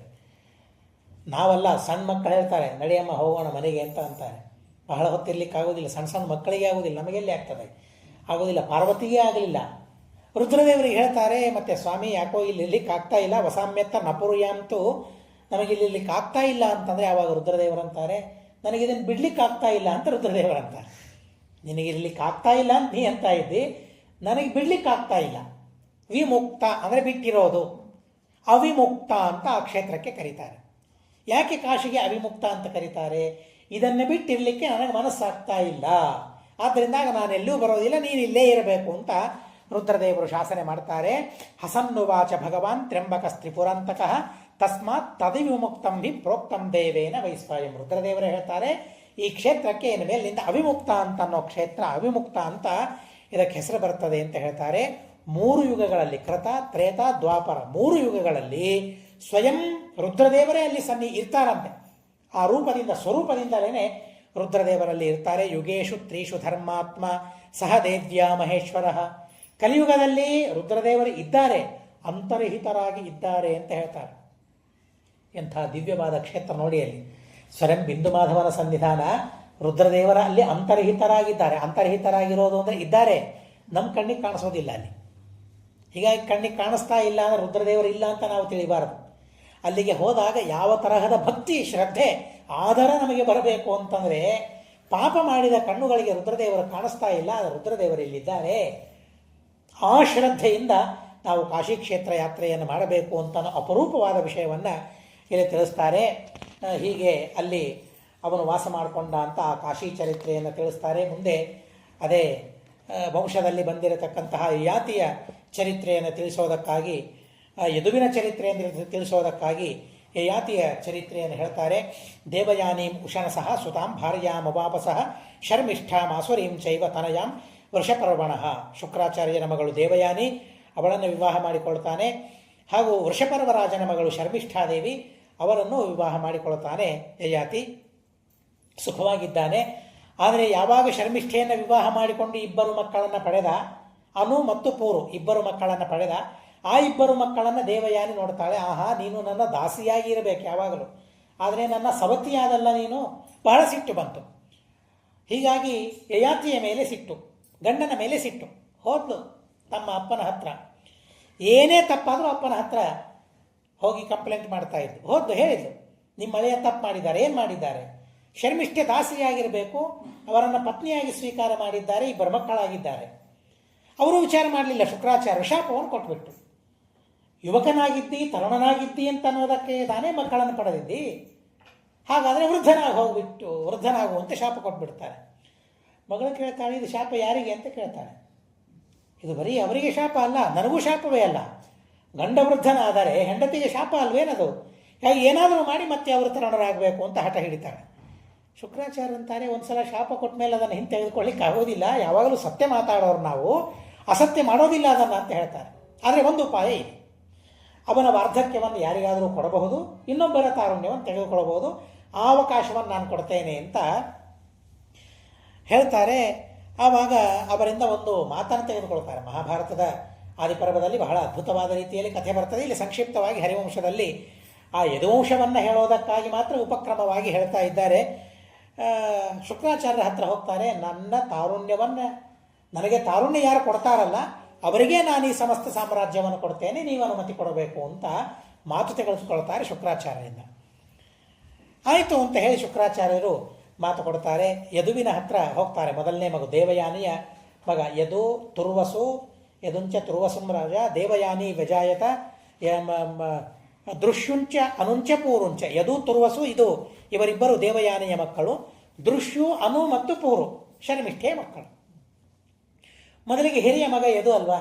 ಸಾಮಾನ್ಯವಾಗಿ ಏನಿದ್ರೂ ತಂದೆ ತಾಯಿಗಳಿಗೆ ಹಿರಿಯ ಮಗನ ಮೇಲೆ ಅಭಿಮಾನ. ಅದು ಯಾಕೋ ಗೊತ್ತಿಲ್ಲ, ಅಂತೂ ತಂದೆ ತಾಯಿಗಳಿಗೆ ಹಿರಿಯ ಮಗನ ಮೇಲೆ ಅಭಿಮಾನ. ಅವರೇ ಮುಂದೆ ಶ್ರಾದ್ದವನ್ನು ಮಾಡಿ ಉದ್ಧಾರ ಮಾಡ್ತಾರೆ, ವಂಶೋದ್ಧಾರವನ್ನು ಮಾಡ್ತಾರೆ ಅಂತ ಅನ್ನೋದಕ್ಕಾಗಿ ಇರ್ತದೆ ಅದು. ಹೀಗಾಗಿ ಅದು ಅನಾದಿ ಕಾಲದಿಂದ ಬಂದದ್ದದು. ಹೀಗಾಗಿ ಯದುವಿನ ಮೇಲೆ ಬಹಳ ಅಭಿಮಾನ ಅವನಿಗೆ. ಸಣ್ಣ ಮಕ್ಕಳ ಮೇಲೆ ಹೆಚ್ಚು ಪ್ರೀತಿ ಇರೋದು. ಅದು ಏನೂ ಮಾಡಲಿಕ್ಕೆ ಆಗೋದಿಲ್ಲ. ಆ ತರಹದ ಕಥೆಗಳು ಪುರಾಣಗಳಲ್ಲೇನೆ ಬಂದು ಬಿಡ್ತಾವೆ ಎಲ್ಲ ಆ ತರಹದ ಘಟನೆಗಳು. ಇರಲಿ, ಆ ಯದುವಿನ ಮೇಲೆ ಬಹಳ ಪ್ರೀತಿ. ಹೀಗಾಗಿ ವಂಶೋದ್ಧಾರಕ ಅಂತ ಹೇಳಿ ಯದುವಿನ ಹತ್ರ ಬರ್ತಾನೆ. ಯದುವಿನ ಹತ್ರ ಬಂದು ಹೇಳ್ತಾನೆ, ಮತ್ತೆ ನನ್ನ ಇಂಥ ವಾರ್ಧಕ್ಕೆ ಬಂದು ಹೋಗಿಬಿಟ್ಟಿದೆ, ಇದನ್ನು ನೀನು ತಗೋ, ನಿನ್ನ ತಾರುಣ್ಯವನ್ನು ನನಗೆ ಕೊಡು ಅಂತ. ತಾರುಣ್ಯವನ್ನು ಕೊಡು ಅಂತಂದಾಗ ಅವಾಗ ಅವನಂತಾನೆ, ನಾನು ಇನ್ನೂ ತಾರುಣ್ಯವನ್ನೇ ಅನುಭವಿಸಿಲ್ಲ, ಅದು ವಾರ್ಧಕ್ಯದಲ್ಲಿ ಏನೇನು ದೋಷಗಳಿವೆ ಅವೆಲ್ಲ ಬಹಳ ವಿಚಿತ್ರವಾದ ದೋಷಗಳವೆಲ್ಲ. ಜರಮ್ಮೆ ಪ್ರತಿಗೃಹೀಶ್ವ ಅವರಂತಾನೆ, ಜರಾಯಂ ಬಹವೋ ದೋಷಾಹ, ವಾರ್ಧಕ್ಯದಲ್ಲಿ ಬಹಳ ದೋಷಗಳಿವೆ. ಏನು ದೋಷಗಳು ಅಂದರೆ ನೀರು ಕುಡಿಲಿಕ್ಕಾಗೋದಿಲ್ಲ ವಾರ್ಧಕ್ಯದಲ್ಲಿ, ಅನ್ನ ತಿನ್ನಲಿಕ್ಕಂತೂ ಆಗೋದೇ ಇಲ್ಲ, ಊಟ ಮಾಡಲಿಕ್ಕಾಗೋದಿಲ್ಲ. ಹೀಗಾಗಿ ಪಾನ ಭೋಜನ ಕಾರಿತಾಹ, ಕೊಡಲಿಕ್ಕಾಗೋದಿಲ್ಲ, ತಿನ್ನಲಿಕ್ಕಾಗೋದಿಲ್ಲ, ಬಹಳ ದೋಷಗಳಿವೆ. ನಡಿಲಿಕ್ಕಾಗೋದಿಲ್ಲ, ಒಂದು ಕಡೆ ಕೊಡಲಿಕ್ಕಾಗೋದಿಲ್ಲ, ಎಲ್ಲರೂ ಬೈತಾರೆ, ಬೈಸ್ಕೊಳ್ಬೇಕಾಗ್ತದೆ. ಒಂದೇ ಎರಡೇ ದೋಷಗಳು ವಾರ್ಧಕ್ಯದಲ್ಲಿ. ಅಂಥ ವಾರ್ಧಕ್ಯವನ್ನು ಕೊಡ್ತೀನಿ ಅಂದರೆ ನಾನು ಹೇಗೆ ತೆಗೆದುಕೊಳ್ಳಿ? ಇನ್ನೂ ತಾರುಣ್ಯವನ್ನು ನಾನು ಅನುಭವಿಸೇ ಇಲ್ಲ. ಅಪ್ಪ ನಾನೊಬ್ಬನೇನು ಮಗ ನಿನಗೆ? ಮಕ್ಕಳಂತ ಇರ್ತಾರಲ್ಲ, ನಾನೊಬ್ಬನೇನು? ನಿಮ್ಮ ಮಗಳಿಗೆ ಹೇಳು, ನಿಮ್ಮ ಮಗನಿಗೆ ಹೇಳು ಅಂತ ಹೇಳ್ತಾ ಇರ್ತಾರಲ್ಲ, ನಾವು ಮಕ್ಕಳಲ್ಲ ಅಂತನ್ನೋ ಹಾಗೆ ಸಂತಿತೇ ಬಹವ ಪುತ್ರಾಹ ಮತ್ತಃ ಪ್ರಿಯತರ ನೃಪ. ನನಗಿಂತಲೂ ಭಾರಿ ಪ್ರಿಯರಾದ ಮಕ್ಕಳಿದ್ದಾರಲ್ಲ, ಭಾರಿ ಪ್ರೀತಿ ಮಾಡ್ತಿರ್ತೀಯಲ್ಲ ನೀವು. ಮಕ್ಕಳು ಹೇಗೆ ಜಗಳ ಆಡ್ತಾರೆ ನೋಡ್ರಿ. ಆದ್ದರಿಂದ ಅವ್ರು ಹೋಗು, ಅವ್ರ ಹತ್ರ ಹೋಗಿ ಕೇಳು, ಅವ್ರು ಕೊಡ್ತಾರೆ, ನಾನೇ ಕೊಡಲಿ, ನಾನು ಕೊಡೋದಿಲ್ಲ ಅಂತಂತಾರೆ. ಅಂದಮೇಲೆ ಅದೇ ರೀತಿಯಾಗಿ ಮತ್ತೆ ತುರ್ವಸು ಹತ್ರ ಹೋಗ್ತಾರೆ, ದೃಶ್ಯು ಹತ್ರ ಹೋಗ್ತಾರೆ, ಅನುವಿನ ಹತ್ರ ಹೋಗ್ತಾರೆ. ಯಾರು ತಾರುಣ್ಯವನ್ನು ಕೊಡ್ಲಿಕ್ಕೆ ತಯಾರಾಗೋದಿಲ್ಲ, ವಾರ್ಧಕ್ಯವನ್ನು ತೆಗೆದುಕೊಳ್ಳಿಕ್ಕೆ ತಯಾರಾಗೋದಿಲ್ಲ. ಹೀಗಾಗಿ ಎಲ್ಲರಿಗೆ ಒಂದೊಂದು ಶಾಪವನ್ನು ಕೊಡ್ತಾನೆ. ಅದರಲ್ಲಿ ಯದುವಿಗೆ ಶಾಪವನ್ನು ಕೊಡ್ತಾನೆ. ಅರಾಜ್ಯಾತೆ ಪ್ರಜಾಮೂಢ ಭವಿತ್ರೀತಿ ನರಾಧಮ. ನರಾಧಮ, ನೀನು ಅಪ್ಪ ಅಮ್ಮ ಹೇಳಿದ ಮಾತನ್ನು ಕೇಳೋದಿಲ್ಲ ಅಂತಂದರೆ ಏನು ಹೇಳಬೇಕು ನಿನಗೆ? ನೋಡ್ರಿ, ನಮಗೆ ಅಪ್ಪ ಅಮ್ಮ ಇಂಥ ಕೆಲಸವನ್ನು ಇಂಥದ್ದು ಕೊಡು ಅಂತ ಕೇಳಿದ್ದಾರೆ ಯಾವಾಗಾದರೂ? ಅವರು ಕೇಳೋದೇ ಬಹಳ ಸಣ್ಣದು ಪುಟ್ಟದು. ನಾವು ನಮ್ಮ ತಂದೆ ತಾಯೇ ನಮಗೇನು ಕೊಡು ಅಂತ ಕೇಳಿದ್ದಾರೆ ಅಂತ ನೆನೆಸ್ಕೊಂಡ್ರೆ, ಯಯಾತಿ ತನ್ನ ಮಕ್ಕಳಿಗೆ ಏನು ಕೊಡು ಅಂತ ಕೇಳಿದ್ದಾನೆ ಅಂತ ನೆನೆಸ್ಕೊಂಡ್ರೆ ಎಷ್ಟು ಸಣ್ಣದನ್ನು ಕೇಳಿದ್ದಾರೆ ನಮ್ಮ ತಂದೆ. ಅದನ್ನು ಕೊಡಲಿಕ್ಕಾಗೋದಿಲ್ಲ ನಮಗೆ. ಅಲ್ಲಿ ನೀರಿದೆ, ಸ್ವಲ್ಪ ಒಂದು ಲೋಟದಲ್ಲಿ ಕುಡ್ಲಿಕ್ಕೆ ನೀರು ತಂದು ಕೊಡು ಅಂತ ಕೇಳಿರ್ತಾರೆ, ಕೊಡೋದಿಲ್ಲ. ಆದರೆ ಪುರುವಿನ ಮಹಿಮೆಯನ್ನು ನಾವಿಲ್ಲಿ ತಿಳಿಬೇಕು. ಅವನಂತಾನೆ ರಾಜ್ಯ, ಅವನು ಯಯಾತಿ ಹೇಳ್ತಾನೆ ಯದುವಿಗೆ, ನನ್ನ ಮಾತು ಕೇಳಲಿಲ್ಲಲ್ಲ, ಹೀಗಾಗಿ ನಿನ್ನ ಮಕ್ಕಳಿಗೆ ರಾಜ್ಯವೇ ಸಿಗೋದು ಬೇಡ ಅಂತ ಶಾಪವನ್ನು ಕೊಟ್ಟಿತ್ತು. ಹೀಗಾಗಿ ಕೃಷ್ಣ ಪರಮಾತ್ಮ ಎಷ್ಟು ಕಡೆಗೆ ರಾಜ್ಯವನ್ನು ಪಡೆಯುವ ಪ್ರಸಂಗ ಬಂದರೂ ತಾನು ಸಿಂಹಾಸನದ ಮೇಲೆ ಕೊಡಲಿಲ್ಲ. ದೇವರಿಗೆ ಎಲ್ಲಿ ಶಾಪ ಹೇಳಿ? ದೇವರಿಗೆ ಯಾವ ಶಾಪವೂ ಇಲ್ಲ. ಆದರೆ ತಮ್ಮ ಹಿರಿಯ, ತಮ್ಮ ಕುಲದಲ್ಲಿ ಬಂದಿರುವ ಯಾತಿಗೆ ಗೌರವ ಕೊಡುವುದಕ್ಕಾಗಿ ಎಲ್ಲೆಲ್ಲಿ ಗೆಲ್ತಾನೆ ಅಲ್ಲಲ್ಲಿ ಅವರ ಮಕ್ಕಳಿಗೆ ರಾಜ್ಯದಲ್ಲಿ ಕೂಡಿಸ್ತಾನೆ ಹೊರತು ಎಂಥ ಪ್ರಸಂಗ ಬಂದರೂ ತಾನು ರಾಜ್ಯವನ್ನು ಸ್ವೀಕಾರ ಮಾಡಲಿಲ್ಲ ಕೃಷ್ಣ ಪರಮಾತ್ಮ. ಇಂಥ ಅದ್ಭುತವಾದ ಚರಿತ್ರೆ ದೇವರದ್ದು. ಹೀಗೆ ತಮ್ಮ ಹಿರಿಯರ ಮಾತನ್ನು ನಡೆಸಿಕೊಂಡು ಹೋಗ್ತಾನೆ ಕೃಷ್ಣ ಪರಮಾತ್ಮ.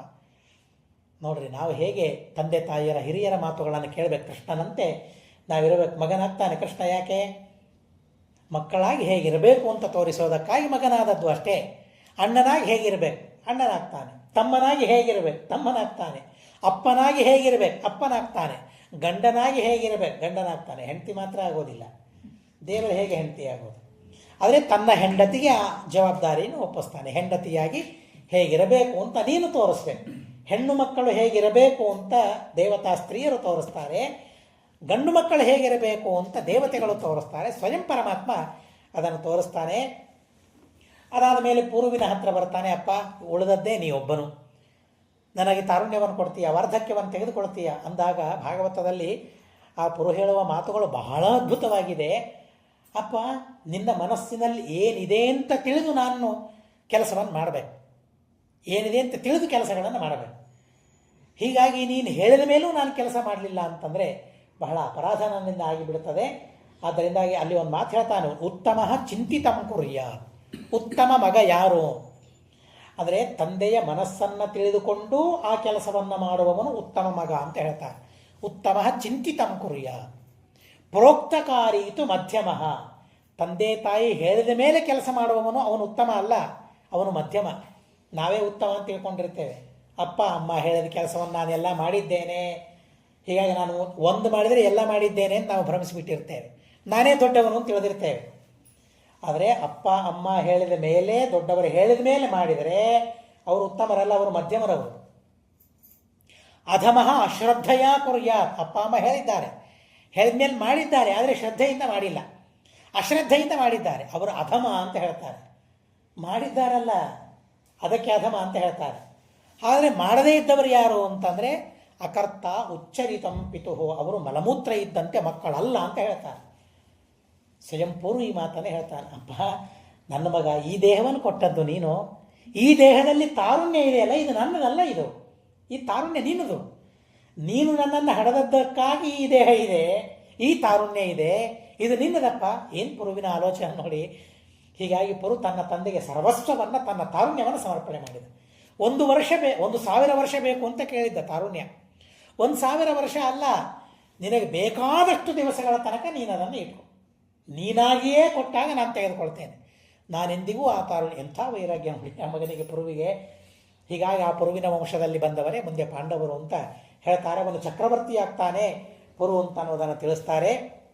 ಕೊನೆಗೆ 1000 ವರ್ಷ ಆದ ಮೇಲೆ ಯಾತಿಗೆ ಅನ್ನಿಸ್ತದೆ, ಇದೇನಿದು ಇನ್ನೂ ನನಗೆ ಸಾಕು ಅಂತ ಅನ್ನಿಸ್ತಾ ಇಲ್ವಲ್ಲ. ಹೀಗಾಗಿ ಅವನು ಕೆಲವು ಶ್ಲೋಕಗಳನ್ನು ಹೇಳ್ತಾನೆ, ಪ್ರಸಿದ್ಧವಾದ ಶ್ಲೋಕಗಳು. ನ ಜಾತು ಕಾಮಃ ಕಾಮಾನಾಂ ಉಪಭೋಗೇನ ಶಾಮ್ಯತಿ ಹವಿಷಾ ಕೃಷ್ಣವರ್ತಮೇವ ಭೂಯಯೇವ ಅಭಿವರ್ಧತೆ. ಕಾಮನೆಗಳು ಸಾಕು ಆಗೋದೇ ಇಲ್ಲ, ಎಂದಿಗೂ ಸಾಕು ಅಂತ ಅನಿಸೋದೇ ಇಲ್ಲ. ಅಗ್ನಿಯಲ್ಲಿ ತುಪ್ಪ ಹಾಕಿದರೆ ಏನಾಗ್ತದೆ? ಜ್ವಾಲೆ ಹೆಚ್ಚಾಗ್ತದೆ, ಕಡಿಮೆಯಾಗೋದಿಲ್ಲ. ಕಡಿಮೆಯಾಗಬೇಕು ಅಂದರೆ ತುಪ್ಪ ಹಾಕುವುದನ್ನು ನಿಲ್ಲಿಸಬೇಕು, ಅಂದರೆ ಶಾಂತವಾಗ್ತದೆ. ಅಗ್ನಿ ಶಾಂತವಾಗಬೇಕಾದರೆ ತುಪ್ಪ ಹಾಕೋದನ್ನು ನಿಲ್ಲಿಸಬೇಕು. ತುಪ್ಪ ಹಾಕ್ತಾ ಹೋದರೆ ಅದು ಶಾಂತವಾಗೋದಿಲ್ಲ. ಆದರೆ ನಾನೇನು ತಿಳಿದಿದ್ದೆ, ಹಾಕಿ ಶಾಂತ ಮಾಡಿಕೊಳ್ಳೋಣ ಅಂತ ತಿಳಿದಿದ್ದೆ. ಇವತ್ತಿನ ಜನ ಅನೇಕರು ಇದೇ ಪದ್ಧತಿಯನ್ನು ಹಿಡ್ಕೊಂಡು ಬಿಡ್ತಾರೆ. ನಿಮಗೆ ಯಾವಾಗ ಏನು ಅನ್ನಿಸ್ತದೆ ಅದನ್ನು ಅನುಭವಿಸ್ಬಿಡಿ, ಇಲ್ಲದೆ ಹೋದರೆ ಮುಂದೆ ಅದರಿಂದ ಬಹಳ ತೊಂದರೆ ಆಗ್ತದೆ ಅಂತ ಹೇಳ್ತಾರೆ. ಸರ್ವಥಾ ಅಲ್ಲ, ಅದು ಮುಗಿಯೋದೇ ಇಲ್ಲ, ಸರ್ವಥಾ ಮುಗಿಯೋದಿಲ್ಲ ಅಂತ ಯಯಾತಿ ಬಹಳ ಸುಂದರವಾದ ಸಂದೇಶವನ್ನು ಕೊಡ್ತಾನೆ. ನಾವು ಮುಗಿಸಬೇಕೇ ಹೊರತು ಅದು ಮುಗಿಯೋದಿಲ್ಲ. 1000 ವರ್ಷ ಸಾಕಿನ್ನು ಅಂತ ಹೇಳಿಬಿಡ್ತಾರೆ. ಬೇಕು, ಎಷ್ಟು ಬೇಕು ನಮಗೆ? ಆಲೋಚನೆ ಮಾಡಿದೆ, ಎಷ್ಟು ಬೇಕು ನಮಗೆ? ಅದಕ್ಕೆ ಒಬ್ಬ ಕವಿ ಹೇಳ್ತಾನೆ, ಇಚ್ಛತಿ ಶತಿ ಸಹಸ್ರಂ. ಎಲ್ಲೋ ಒಂದು ಕಡೆಗೆ ಹೋಗಿದ್ದಾರೆ, ಯಾರೋ 100 ರೂಪಾಯಿ ಕೊಟ್ಟಿದ್ರೆ 1,000 ಬಂದಿದ್ರೆ ಚೆನ್ನಾಗಿರ್ತಿತ್ತಲ್ಲ ಅಂತ ಅನ್ನಿಸ್ತದೆ. ಸಹಸ್ರಿ ಮತ್ತೆಲ್ಲೇ ಹೋದಾಗ 1000 ಬಂದಿತ್ತು ಅಂತಂದರೆ 1,00,000 ಬಂದಿದ್ರೆ ಇನ್ನೂ ಚೆನ್ನಾಗಿರ್ತಿತ್ತಲ್ಲ. ಮನುಷ್ಯನ ಬೇಕು ಹೇಗಿರ್ತದೆ, ಆ ಬೇಕು ಹೇಗಿರ್ತದೆ ಅಂತ ಅನ್ನೋದು ಶ್ಲೋಕದಲ್ಲಿ ವಿವರಣೆ ಮಾಡ್ತಾನೆ ಕವಿ. ಲಕ್ಷ ಮೀಹತೆ, ಲಕ್ಷ ಸಿಕ್ತು ಅಂತಂದರೆ ಸಿಕ್ಕಿದೆ ಅಲ್ಲ ಲಕ್ಷ, ಸಾಕು ಅಂತ ಅನಿಸೋದಿಲ್ಲ. ಲಕ್ಷಾಧಿಪಸ್ತಥ ರಾಜ್ಯ ಸಿಕ್ಬಿಟ್ರೆ ಹೋಗಲಿ, ರಾಜ್ಯ ಸಿಕ್ಕರೂ ಶಾಂತನಾಗ್ತಾನೇನು, ಸಾಕು ಅಂತಂತಾನೇನು. ರಾಜ್ಯಸ್ಥಃ ಸ್ವರ್ಗಮೀಹತೆ, ಬಲಿ ಮಾಡಿದ್ದೇನು ಮತ್ತೆ? ನನಗೆ ತಕ್ಕಷ್ಟು ರಾಜ್ಯ ಇದೆಯಲ್ಲ, ಸಾಕಲ್ವಾ ಇದು? ಆಯಿತಾ, ಸಾಕು ಅಂತ ಅನ್ನಿಸ್ತಾ? ಬೇಡ, ನನಗೆ ಸ್ವರ್ಗ ಬೇಕು ಅಂತ ಅನ್ನಿಸ್ತು. ಹಿರಣ್ಯಕಶಿಪು ಏನು ಮಾಡಿದ, ರಾವಣ ಏನು ಮಾಡಿದ, ಇವರೆಲ್ಲ ಮಾಡಿದ್ದೇನು ಮತ್ತೆ ಇದೆ ಅಲ್ವಾ? ಹೀಗಾಗಿ ಸಾಕು ಅಂತ ಯಾರೂ ಅನ್ನೋದಿಲ್ಲ. ಮನುಷ್ಯ ಎಲ್ಲವನ್ನೂ ಬೇಕಂತಾನೆ. ಎಷ್ಟು ಬೇಕು ಅಂತಾನೆ ಮನುಷ್ಯ? ಎಷ್ಟು ಬೇಕು ಅಂತಂತಾನೆ ಮನುಷ್ಯ? ಯಯಾತಿ ಹೇಳ್ತಾನೆ, ಯತ್ ಪೃಥಿವ್ಯಾಂ ವ್ರೀಹಿ ಯವಂ. ಈ ಭೂಮಿಯಲ್ಲಿ ಏನು ಧಾನ್ಯ ಇದೆ, ವ್ರೀಹಿ ಇದೆ, ಅಕ್ಕಿ ಇದೆ, ಭತ್ತ ಇದೆ, ಜೋಳ ಇದೆ, ಧಾನ್ಯಗಳಿವೆ. ವ್ರೀಹಿ ಯವಂ, ಎಷ್ಟೆಷ್ಟು ಧಾನ್ಯಗಳಿವೆ ಅವೆಲ್ಲ ನನ್ನ ಮನೆಯಲ್ಲಿರಬೇಕು ಅಂತಾನೆ. ಯತ್ ಪೃಥಿವ್ಯಾಂ ವ್ರೀಹಿ ಯವಂ ಹಿರಣ್ಯಂ, ಏನೆಲ್ಲ ಬಂಗಾರ ಇದೆ ಅದೆಲ್ಲ ನನಗೆ ಬೇಕು ಅಂತ. ಮನುಷ್ಯನ ಆಸೆಯ ಚೀಲ ಎಷ್ಟು ದೊಡ್ಡದಿದೆ ನೋಡಿ. ಹಿರಣ್ಯಂ ಪಶವಃ, ಎಷ್ಟೆಲ್ಲ ಪಶುಗಳಿವೆ ಆ ಎಲ್ಲ ಪಶುಗಳು ನಂದಾಗಬೇಕು ಅಂತಾನೆ. ಎಲ್ಲ ಸ್ತ್ರೀಯರು ನನ್ನವರಾಗಬೇಕು ಅಂತಾನೆ. ಸ್ತ್ರೀಯ ನಾಲಮೇಕಾಯ ಭವತಿ. ಅದು ಒಬ್ಬ ಮನುಷ್ಯನ ಬೇಕು ಎಂಬ ಚೀಲವನ್ನು ತುಂಬಲಿಕ್ಕಾಗೋದಿಲ್ಲ. ಎಲ್ಲವೂ ಮನುಷ್ಯನಿಗೆ ಬೇಕು ಅಂತ ಅಂದ್ಕೊಳ್ತಾನೆ. ಇದನ್ನು ಆಲೋಚನೆ ಮಾಡಿ ಮನುಷ್ಯ ಶಾಂತನಾಗಬೇಕು, ಸಾಕು, ಇಷ್ಟು ಸಾಕು ಅಂತ ಬ್ರಾಹ್ಮಣರಿಗೆ ಆ ಸಾಕು ಎಂಬ ಭಾವನೆ ಬರಬೇಕು. ಅದರಿಂದ ದೇವರಿಗೆ ಬಹಳ ತೃಪ್ತಿ ಆಗ್ತದೆ ಅಂತ ಹೇಳ್ತಾರೆ. ವಾಮನ ಬಲಿಯ ಹತ್ರ ಹೋಗ್ತಾನೆ, ಏನು ಬೇಕು ಕೇಳು ಅಂತಂದಾಗ 3 ಪಾದ ಭೂಮಿ ಕೊಡು ಅಂತ ಕೇಳ್ತಾನೆ. ಹುಚ್ಚ, ಸಣ್ಣ ಹುಡುಗಿದ್ದಿ, ಮನೆಗೆ ಹೋಗಿ ಕೇಳ್ಕೊಂಬ ಅಂತ ಹೇಳ್ತಾನೆ ಒಂದ್ಸಲ. ಅಹೋ ಬ್ರಾಹ್ಮಣ ದಾಯಾದ ವಾಚಸ್ಥೆ ವೃದ್ಧ ಸಮ್ಮತ. ಸಣ್ಣ ಹುಡುಗಿದ್ದೀನಿ, ನೀನು ಏನು ಕೇಳಬೇಕು ಅಂತ ಗೊತ್ತಾಗೋದಿಲ್ಲ. ಮಾಂ ಏಕಮೀಶ್ವರಂ ಲೋಕಾನಾಂ ಏಕಮೀಶ್ವರಂ ಸಮಾರಾಧ್ಯ. ನಾನು ಎಂಥವನು, ನನ್ನ ಹತ್ರ ಒಂದು 3 ಪಾದ ಭೂಮಿಯನ್ನು ಕೇಳ್ತೀಯಲ್ಲೋ, ನನಗೆ ಅವಮಾನ, ಹೋಗಿ ಮನೆಗೆ ಅಂತಂದೆ. ವಾಮನ ಹೇಳ್ತಾನೆ, ಯಾರಿಗೆ 3 ಪಾದ ಹೆಜ್ಜೆಯಿಂದ ಸಾಕು ಅಂತ ಭಾವನೆ ಬರೋದಿಲ್ಲ, ಅವನಿಗೆ 3 ಲೋಕ ಕೊಟ್ಟರೂ ಸಾಕು ಅಂತ ಅನಿಸೋದಿಲ್ಲ ಅಂತ ಟಾಂಟ್ ಹಾಕ್ತಾನೆ. ನಿನಗೆ ಕೊಟ್ಟಷ್ಟರಲ್ಲಿ ತೃಪ್ತನಾಗಿದ್ದೀಯಾ ನೀನು? ಇಲ್ಲ ತಾನೇ. ಆ ಸಂತೃಪ್ತ ಜೀವನ ಬ್ರಾಹ್ಮಣನಿದ್ರೆ ಆ ಬ್ರಾಹ್ಮಣನ ಸಂತೃಪ್ತಿ ಜೀವನದಿಂದ ಭಾರೀ ತೇಜಸ್ಸು ಮನುಷ್ಯನಿಗೆ ಬೆಳೀತದೆ ಅಂತ ಹೇಳ್ತಾರೆ. ಆ ಎಲ್ಲ ಮಾತುಗಳನ್ನು ಹೇಳ್ತಾ, ಯಾ ದುಸ್ತ್ಯಜ ದುರ್ಮತಿಭಿಃ ಯಾ ನಜೀರ್ಯತಿ ಜೀರ್ಯತಃ ಯೋಸೌ ಪ್ರಾಣಾಂತಿಕೋ ರೋಗ ತಾಂ ತೃಷ್ಣಾಂ ತ್ಯಜತಃ ಸುಖಂ. ಮನುಷ್ಯ ಯಾವಾಗ ಸುಖವಾಗಿರ್ತಾನೆ? ಆಸೆಯನ್ನು ಬಿಟ್ಟರೆ ಮನುಷ್ಯನಿಗೆ ಸುಖ. ಆಸೆ ಇದ್ದರೆ ಸುಖವಾಗಿರ್ತಾರಾ ಯಾರಾದರೂ? ನನಗೆ ಚಾಕ್ಲೇಟ್ ಬೇಕು ಅಂತ ಆಸೆ ಬಂತು ಅಂದರೆ ಸುಖವಾಗಿರ್ಲಿಕ್ಕೆ ಸಾಧ್ಯವಿದೆಯಾ? ಆಟ ಆಡಲಿಕ್ಕೆ ಮೊಬೈಲ್ ಬೇಕು ಅಂತ ಆಸೆ ಬಂತು ಅಂದರೆ ಸುಖವಾಗಿರ್ಲಿಕ್ಕೆ ಸಾಧ್ಯ ಇದೆಯಾ? ಬರೋ ತನಕ, ಆಟ ಆಡೋ ತನಕ, ಮುಗಿಯೋ ತನಕ ಸಾಕಾಗೋದೇ ಇಲ್ಲ, ಅನಿಸೋದೇ ಇಲ್ಲ ಮನುಷ್ಯನಿಗೆ. ಆ ಆಸೆಯ ಬಗ್ಗೆ ಹೇಳ್ತಾರೆ. ಎಂಥ ದೊಡ್ಡ ದೊಡ್ಡ ಮಾತುಗಳಿವೆ. ಯಾ ದುಸ್ತ್ಯಜ ದುರ್ಮತಿಭಿಃ, ಪರಿತ್ಯಾಗ ಮಾಡಲಿಕ್ಕೆ ಸಾಧ್ಯವಿಲ್ಲ. ಮನುಷ್ಯ ಜೀರ್ಣವಾದರೂ, ಮನುಷ್ಯ ವೃದ್ಧನಾದರೂ ಆಸೆ ವೃದ್ಧ ಆಗೋದಿಲ್ಲ, ಆಸೆ ಮುದುಕ ಆಗೋದಿಲ್ಲ. ಆಸೆ ತರುಣ, ಆಸೆ ಮಾತ್ರ ತರುಣವಾಗೇ ಇರ್ತದೆ ಕೊನೆ ತನಕ. ಮನುಷ್ಯ ಸತ್ರು ಆಸೆ ಸಾಯೋದಿಲ್ಲ. ಅಂಥ ಆಸೆಯನ್ನು ಯಾರು ಬಿಡ್ತಾರಲ್ಲ ಅವರು ಸುಖವಾಗಿರ್ತಾರೆ. ನಾನೇನೂ ಅಪೇಕ್ಷೆ ಮಾಡಲಿಲ್ಲ, ಆನಂದವಾಗಿರ್ತಾನೆ ಮನುಷ್ಯ. ಅಪೇಕ್ಷೆ ಪಟ್ಟರೆ ಅದನ್ನು ಪಡೆಯೋದಕ್ಕಾಗಿ, ಪಡೆದುಕೊಳ್ಳೋದಕ್ಕಾಗಿ ದುಃಖ ಮನುಷ್ಯನಿಗೆ. ಜೀರ್ಯಂತಿ ಜೀರ್ಯತಃ ಕೇಶಾಃ ದಂತ ಜೀರ್ಯಂತಿ ಜೀರ್ಯತಃ ಜೀವಿತಾಶಾ ಧನಾಶಾ ಚ ಜೀರ್ಯತೋಪಿ ನ ಜೀರ್ಯತೆ.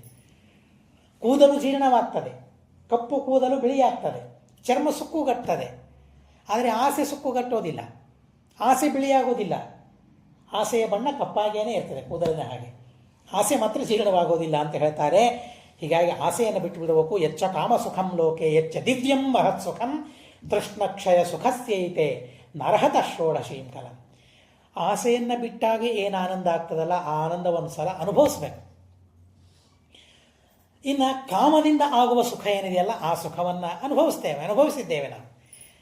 ಅಪೇಕ್ಷೆಯಿಂದ ಏನು ಸುಖವಾಗಿದೆ ಆ ಸುಖ, ಆಸೆ ಪೂರ್ಣವಾದಾಗ ಏನು ಸುಖ ಇದೆಯಲ್ಲ ಆ ಸುಖ, ಆಸೆ ಬಿಟ್ಟಾಗ ಏನು ಸುಖವಾಗಿದೆ ಆ ಸುಖ. 2 ಸುಖವನ್ನು ತಾಳಮೇಳ ಮಾಡಿ ನೋಡಿ ಅಂತ ಯಾಕೆ ಹೇಳ್ತಾನೆ. ಎಂಥ ದೊಡ್ಡ ದೊಡ್ಡ ಮಾತುಗಳನ್ನು ಹೇಳ್ತಾನೆ ಅವನು. ಅನುಭವಿಸಿದ ಮಾತುಗಳನ್ನು, ದೊಡ್ಡ ಸಿದ್ಧಾಂತಗಳನ್ನು ಬರೆದಿಟ್ಟು ಬಿಡ್ತಾನೆ. ದೊಡ್ಡ ದೊಡ್ಡ ಸಿದ್ಧಾಂತಗಳನ್ನು ಬರೆದಿಟ್ಟು ಬಿಡ್ತಾನೆ. ಆದರೆ ನೀವು ಕೇಳಿರಬಹುದು, ರಜನೀಶ್ ಓಶೋ ಇದಕ್ಕೆ ವಿಪರೀತವಾದ ಸಿದ್ಧಾಂತವನ್ನು ನಿರ್ಮಾಣ ಮಾಡಿ ಇಟ್ಟಿದ್ದವು. ನಿಮಗೆ ಯಾವಾಗ ಏನು ಬೇಕು ಅಂತ ಅನ್ನಿಸ್ತದೆ ಅದನ್ನು ಅನುಭವಿಸಿಬಿಡಿ ಅಂತ ಅವನು ಹೇಳುವ ಮಾತುಗಳು. ಆದರೆ ಯಯಾತಿ ಹೇಳಿದ ಮಾತು 1000 ವರ್ಷ ಇನ್ನೊಬ್ಬರ ತಾರುಣ್ಯವನ್ನು ಅನುಭವಿಸಿ ಹೇಳಿದ ಮಾತವನಂತಾನೆ ಸರ್ವಥಾ ಅಲ್ಲ. ವೈರಾಗ್ಯ ಮನುಷ್ಯನಿಗೆ ಇರಲೇಬೇಕು. ಆಸೆಯನ್ನು ಬಿಟ್ಟಾಗ ಏನು ಆನಂದ ಆಗ್ತದಲ್ಲ, ಆ ಆನಂದಕ್ಕೆ ಸಮಾನವಾದ ಆನಂದ ಪ್ರಪಂಚದಲ್ಲಿ ಇಲ್ಲ.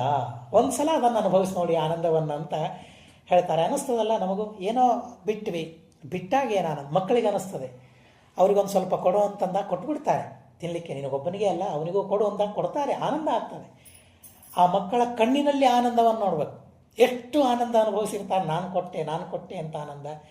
ಆ ಆಸೆಯ ಪರಿತ್ಯಾಗದಿಂದ ಆಗುವ ಆನಂದ ಅತ್ಯದ್ಭುತವಾದ ಆನಂದ ಅಂತ ಹೇಳ್ತಾರೆ. ಯದುವಿಗೆ ತಂದೆ ಶಾಪ ಕೊಟ್ಟ, ಆದರೆ ದೇವರು ಎಂಥ ವರವನ್ನು ಕೊಟ್ಟ. ಅಪ್ಪನ ಶಾಪ ಬಂದ ಮಾತ್ರಕ್ಕೆ ಅವನಿಗೆ ಅನರ್ಥವಾಯಿತು ಅಂತ ತಿಳಿಯುವ ಕಾರಣ ಅಲ್ಲ, ಸರ್ವಥಾ ಇಲ್ಲ. ಯದುವಿಗೆ ಶಾಪ ಕೊಟ್ಟರು, ಯದುವಿಗೆ ಒಂದು ವರ. ಅವನ ಕುಲದಲ್ಲಿ ದೇವರು ಬಂದ. ರಾಜ್ಯ ಸಿಗಲಿಲ್ಲ, ಆದರೆ ದೇವರು ಸಿಕ್ಕ. ಪುರುವಿಗೆ ರಾಜ್ಯ ಸಿಕ್ತು, ಆದರೆ ಯದುವಿಗೆ ದೇವರು ಸಿಕ್ಕ. ಅಂಥ ಅದ್ಭುತವಾದ ಕಥೆ. ಯತ್ರ ನಾರಾಯಣೋ ಜಜ್ಞೆ ಹರಿರ್ವೃಷ್ಣಿ ಕುಲೋದ್ಭವ ಧನ್ಯ ಪ್ರಜಾವಾನ್ ಆಯುಷ್ಮಾನ್ ಕೀರ್ತಿಮಾಂಶ್ಚ ಭವೇನ್ನರ ಯಯಾತೇಶ್ಚರಿತಂ ಪುಣ್ಯಂ ಪಠನ್ ಶೃಣ್ವನ್ ನರಾಧಿಪ. ಒಬ್ಬೊಬ್ಬರ ಚರಿತ್ರೆಯನ್ನು ಕೇಳಿದಾಗ ಏನು ಫಲ ಅದಕ್ಕೆ ಸಿಗ್ತದೆ ಅಂತಂದರೆ ಅದಕ್ಕೆ ಹೇಳ್ತಾರೆ, ನಾರಾಯಣನೇ ಅವನ ಕುಲದಲ್ಲಿ ಹುಟ್ಟಿದ. ಈ ಕಥೆಯನ್ನು ಕೇಳಿದರೆ ಧನ್ಯನಾಗ್ತಾನೆ, ಅವರಿಗೆ ಮಕ್ಕಳಾಗ್ತಾರೆ, ಆಯುಷ್ಯ ಸಿಗುತ್ತದೆ, ಕೀರ್ತಿ ಸಿಗುತ್ತದೆ. ಯಯಾತಿಯ ಚರಿತ್ರೆಯನ್ನು ಹೇಳೋದರಿಂದ ಅಂಥ ಅದ್ಭುತವಾದ ಕಥೆ ಯಯಾತಿಯ ಕಥೆ ಅಂತ ತಿಳಿಸ್ತಾರೆ. ಹೀಗೆ 1 2 ಅಲ್ಲ, ಅನೇಕ ಕಥೆಗಳಿವೆ. ಇದೇ ಯದುವಂಶದಲ್ಲಿ ಏನೇ ಕಾರ್ತವೀರ್ಯ ಅಂತ ಒಬ್ಬ ರಾಜ, ಕಾರ್ತವೀರ್ಯ ರಾಜನ ಕಥೆಯನ್ನು ಕೂಡ ನೀವೆಲ್ಲರೂ ಕೇಳಿದ್ದೀರಿ, ಆದರೂ ಮತ್ತೆ ಮತ್ತೆ ನಾವು ಕೇಳಲೇಬೇಕು. ಕಾರ್ತವೀರ್ಯ ಅಂತ ರಾಜ ಆದ, ದತ್ತನ ಆರಾಧನೆ ಮಾಡಿದ. ಯಾರು ದತ್ತ? ಅತ್ರಿ ಋಷಿಗಳ ಮಕ್ಕಳು. ದೇವರಿಗೆ ಜನ್ಮ ಇಲ್ಲ, ಆದರೆ ಮಗನಾಗಿ ಅವತಾರವನ್ನು ತಾಳಿದ ದತ್ತಾತ್ರೇಯನ ಆರಾಧನೆಯನ್ನು ಮಾಡ್ತಾನೆ ಕಾರ್ತವೀರ್ಯ. ಆರಾಧನೆ ಮಾಡಿದಾಗ ಭಗವಂತ ಅವನ ತಪಸ್ಸಿಗೆ ಪ್ರಸನ್ನನಾಗ್ತಾನೆ, ಪ್ರತ್ಯಕ್ಷನಾಗ್ತಾನೆ. ಏನು ವರ ಬೇಕು ಕೇಳು ಅಂತಂದಾಗ ವರಗಳನ್ನು ಕೇಳ್ತಾನೆ. 4 ವರಗಳನ್ನು ಕೊಡ್ತಾನೆ. ಭೂರಿತೇರ ಸಹ ಪೂರ್ವಂ ಬಾಹು ಸಹಸ್ರಂತು ಪ್ರಾರ್ಥಿತಂ ಸುಮಹದ್ವರಂ. ನನಗೆ 1000 ಬಾಹುಗಳು ಬರಬೇಕು ಅಂತ ವರ ಕೇಳ್ತಾನೆ. ಅದು ವರನ 2 ಬಾಹುಗಳನ್ನು ಇಟ್ಕೊಂಡೇ ಇರಲಿಕ್ಕಾಗೋದಿಲ್ಲ. 3-4 ಬಾಹುಗಳು ಬಂದರೆ ಇರ್ತಾನೆ ಹೇಗೆ ಅವನು? ಬಹಳ ಕಷ್ಟ ಆಗ್ತದಲ್ಲ ಅಂತ ನಾವು ಅಂದ್ಕೊಳ್ತೇವೆ. ಕಷ್ಟ ಆಗಬಾರದು, ಅದೇ ವರ. 1000 ಬಾಹುಗಳು ನನಗೆ ಬೇಕು, ಅದು ವರ ಅಂತ ಕೇಳ್ತಾನೆ. ಮಹದ್ವರಂ ಸುಮಹದ್ವರಂ. ಇನ್ನೊಂದು, ನಾನು ಅಧರ್ಮ ಮಾಡುವಾಗ ಸಜ್ಜನರು ಬಂದು ತಡಿಬೇಕು ನನ್ನನ್ನು. ಎಂಥ ದೊಡ್ಡ ವರ ನೋಡಿ ಇದು. ನನ್ನನ್ನು ತಡೆಯೋರು ಯಾರೂ ಇರಬಾರದು ಅಂತ ನಾವು ಅಂದ್ಕೊಳ್ತೇವೆ. ಏನು ಮಾಡಿದರೂ ತಡೆಯೋರು ಇರಬಾರದು ಅಂತ. ಆದರೆ ನಾವು ತಪ್ಪು ಮಾಡುವಾಗ ಮಾಡಬೇಡ ಅಂತ ಅಪ್ಪ ಅಮ್ಮ ಹೇಳ್ತಾರಲ್ಲ, ಅದು ವರ ಅಂತ ನಾವು ತಿಳಿಬೇಕು. ಅದನ್ನು ವರ ಅಂತ ಕೇಳಿದ ಅವನು ದತ್ತಾತ್ರೇಯ. ನಾನು ತಪ್ಪು ಮಾಡುವಾಗ, ಅಪರಾಧ ಮಾಡುವಾಗ ಸಜ್ಜನರು ಬಂದು ಇದನ್ನು ಮಾಡಬೇಡ ಅಂತ ನನ್ನನ್ನು ಶಾಸನೆ ಮಾಡಬೇಕು. ಅದು ವರವಾಗಿ ನಾವು ಪಡಿಬೇಕು ಅಂತ ಹೇಳ್ತಾರೆ. ದೇವರಿಗೆ ವರ ಕೇಳಬೇಕು. ಪ್ರದಕ್ಷಿಣೆ ನಮಸ್ಕಾರ ಹಾಕಬೇಕಾದರೆ ನರಸಿಂಹನಿಗೆ, ಕೃಷ್ಣನಿಗೆ, ರಾಮನಿಗೆ ನಿತ್ಯ ದೇವರ ಪೂಜೆ ಮಾಡುವಾಗ ದೇವರಿಗೆ ಪ್ರಾರ್ಥನೆ ಮಾಡಬೇಕಲ್ಲ. ಏನಂತ? ನಾನೇನಾದರೂ ತಪ್ಪು ಮಾಡಿದರೆ ತಪ್ಪು ಅಂತ ಹೇಳೋರು ಇರಬೇಕು ಮನೆಯಲ್ಲಿ. ಯಾರು ತಪ್ಪು ಅಂತ ಹೇಳ್ತಾರೆ ಅವರನ್ನು ಹೊರಗೆ ಹಾಕ್ಲಿಕ್ಕೆ ನೋಡ್ತೇವೆ ನಾವು. ಅದು ಶಾಪದಿಂದ ಆಗೋದು. ಅದು ನಮಗೆ ನಾವೇನೋ ಮನೆಯಲ್ಲಿ ಸುಖವಾಗಿದ್ದೇವೆ, ಯಾರು ಹೇಳೋರಿಲ್ಲ ಕೇಳೋರಿಲ್ಲ ಅಂತ ನಾವು ಅಂದ್ಕೊಳ್ತೇವೆ. ಆದರೆ ಹೇಳೋರಿಲ್ಲ ಕೇಳೋರಿಲ್ಲ ಅಂತಾದರೆ ಅದು ಸುಖ ಅಲ್ಲ, ಅದು ವರ ಅಲ್ಲ, ಅದು ಶಾಪ. ಹೇಳುವವರು ಕೇಳುವವರು ಮನೆಯಲ್ಲಿ ಇದ್ದರೆ, ಶಾಸನ ಮಾಡುವವರು ಮನೆಯಲ್ಲಿ ಇದ್ದರೆ ಅದು ವರ. ಸತ್ಯಧ್ಯಾನರ ಕಾಲದಲ್ಲಿ ಒಂದು ಘಟನೆಯಾಯಿತು ಅಂತ ಹೇಳ್ತಾರೆ. ಒಬ್ಬ ದೊಡ್ಡ ಮುತ್ಸದ್ದಿ ರಾಜಕಾರಣಿ ವ್ಯಕ್ತಿ ಅವನು ಮಠಕ್ಕೆ ಬರಬೇಕು. ಮಠಕ್ಕೆ ಬರ್ತಾನೆ ಅಂತ ಸ್ವಾಮಿಗಳಿಗೆ ಸೂಚನೆ ಮಾಡಿದರು. ಆದರೆ ಬರೋ ತಡ ಆಯಿತು. ಪೂಜೆ ಮಾಡ್ತಾಯಿದ್ರು. ಸತ್ಯಧ್ಯಾನ ತೀರ್ಥ ಶ್ರೀಪಾದಂಗಳವರು ಪೂಜೆ ಮಾಡ್ತಾಯಿದ್ರು. ಆದರೆ ದೇವರಿಗಾಗಿ ನಾವು ಕಾಯಬೇಕೇ ಹೊರತು ನಮಗಾಗಿ ದೇವರು ಕಾಯೋದಲ್ಲ. ಆ ವ್ಯಕ್ತಿ ಬರಲೇ ಇಲ್ಲ, ದೊಡ್ಡ ವ್ಯಕ್ತಿ ಬರಲೇ ಇಲ್ಲ. ಭುಜಂಗಿಸ್ಲಿಕ್ಕೆ ಶುರು ಮಾಡಿದರು, ಸೂಚನೆ ಮಾಡಿದರು ಎಡಬಲ ಸೇವಕರು, ಇನ್ನೂ ಅವನು ಬಂದಿಲ್ಲ ಅಂತ.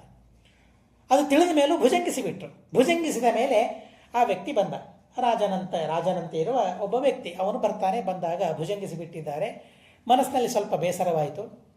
ಅವನ ಸೇವಕರಿದ್ದರು. ಅವರ ಸೇವಕರೆಲ್ಲ ಹೇಳಿದರು, ಅಲ್ಲ ನೀವು ಬರ್ತೀರಿ ಅಂತ ಗೊತ್ತಿಲ್ವಾ ಅವರಿಗೆ, ಯತಿಗಳಿಗೆ? ಆದರೂ ಭುಜಂಗಿಸಿಬಿಟ್ರಲ್ಲ, ದೊಡ್ಡ ಅಪರಾಧ ಮಾಡಿದ್ರು. ಹೇಳ್ರಿ ಈಗ ಅವರಿಗೆ ಶಿಕ್ಷೆಯಾಗುವಂತೆ ಮಾಡ್ತೇನೆ ಅಂತ. ಅವನು ತಪ್ಪು ಮಾಡಿದ್ದಕ್ಕಾಗಿ ಅವನಿಗೆ ಬಹಿಷ್ಕಾರವನ್ನು ಹಾಕಿಬಿಟ್ರು ಸತ್ಯಧ್ಯಾನ ತೀರ್ಥರು. ಸರಿಯಾದ ಸಮಯಕ್ಕೆ ನೀನು ಬಂದಿಲ್ಲ ಅಂತ ಹೇಳಿ ಅವರಿಂದ ಮತ್ತೇನು ಅಪರಾಧ ಹಾಕಿತ್ತು, ಬಹಿಷ್ಕಾರ ಹಾಕಿದ್ರು. ಬಹಿಷ್ಕಾರ ಹಾಕಿದ್ದು ಇವರಿಗೆ ಸಹನ ಮಾಡಲಿಕ್ಕಾಗಲಿಲ್ಲ, ಆ ರಾಜನ ಸೇವಕರಿಗೆ. ಹೇಳ್ರಿ, ಕ್ಷಣದಲ್ಲಿ ಹೇಳ್ರಿ, ಅವರಿಗೆ ಶಿಕ್ಷೆ ಆಗುವಂತೆ ಮಾಡ್ತೇವೆ ಅಂತಂದಾಗ ಆವಾಗ ರಾಜ ಹೇಳ್ತಾನಂತೆ, ಅಧಿಕಾರಿ ಹೇಳ್ತಾನಂತೆ, ಅಲ್ಲಪ್ಪ ನಾನು ತಪ್ಪು ಮಾಡಿದಾಗ ಶಿಕ್ಷೆ ಕೊಡುವ ಮಹಾನುಭಾವರವರು ಇದ್ದಾರೆ, ಅವರೇ ಇಲ್ಲ ಅಂತಾದರೆ ನಾನು ತಪ್ಪು ಮಾಡಿದ್ದು ಹೇಳೋರು ಯಾರು, ಶಿಕ್ಷೆ ಕೊಡೋರು ಯಾರು? ಅದರಿಂದಾಗ ಅಂಥವ್ರು ಇರಬೇಕು. ನನಗೆ ಸಂತೋಷ, ಅದರಿಂದ ನನಗೇನು ದುಃಖ ಇಲ್ಲ. ತಪ್ಪು ಮಾಡಿದಾಗ ತಪ್ಪಿಗೆ ಶಿಕ್ಷೆ ಕೊಡುವವರು ಇರಬೇಕು, ಬಹಿಷ್ಕಾರ ಹಾಕುವವರು ಇರಬೇಕು.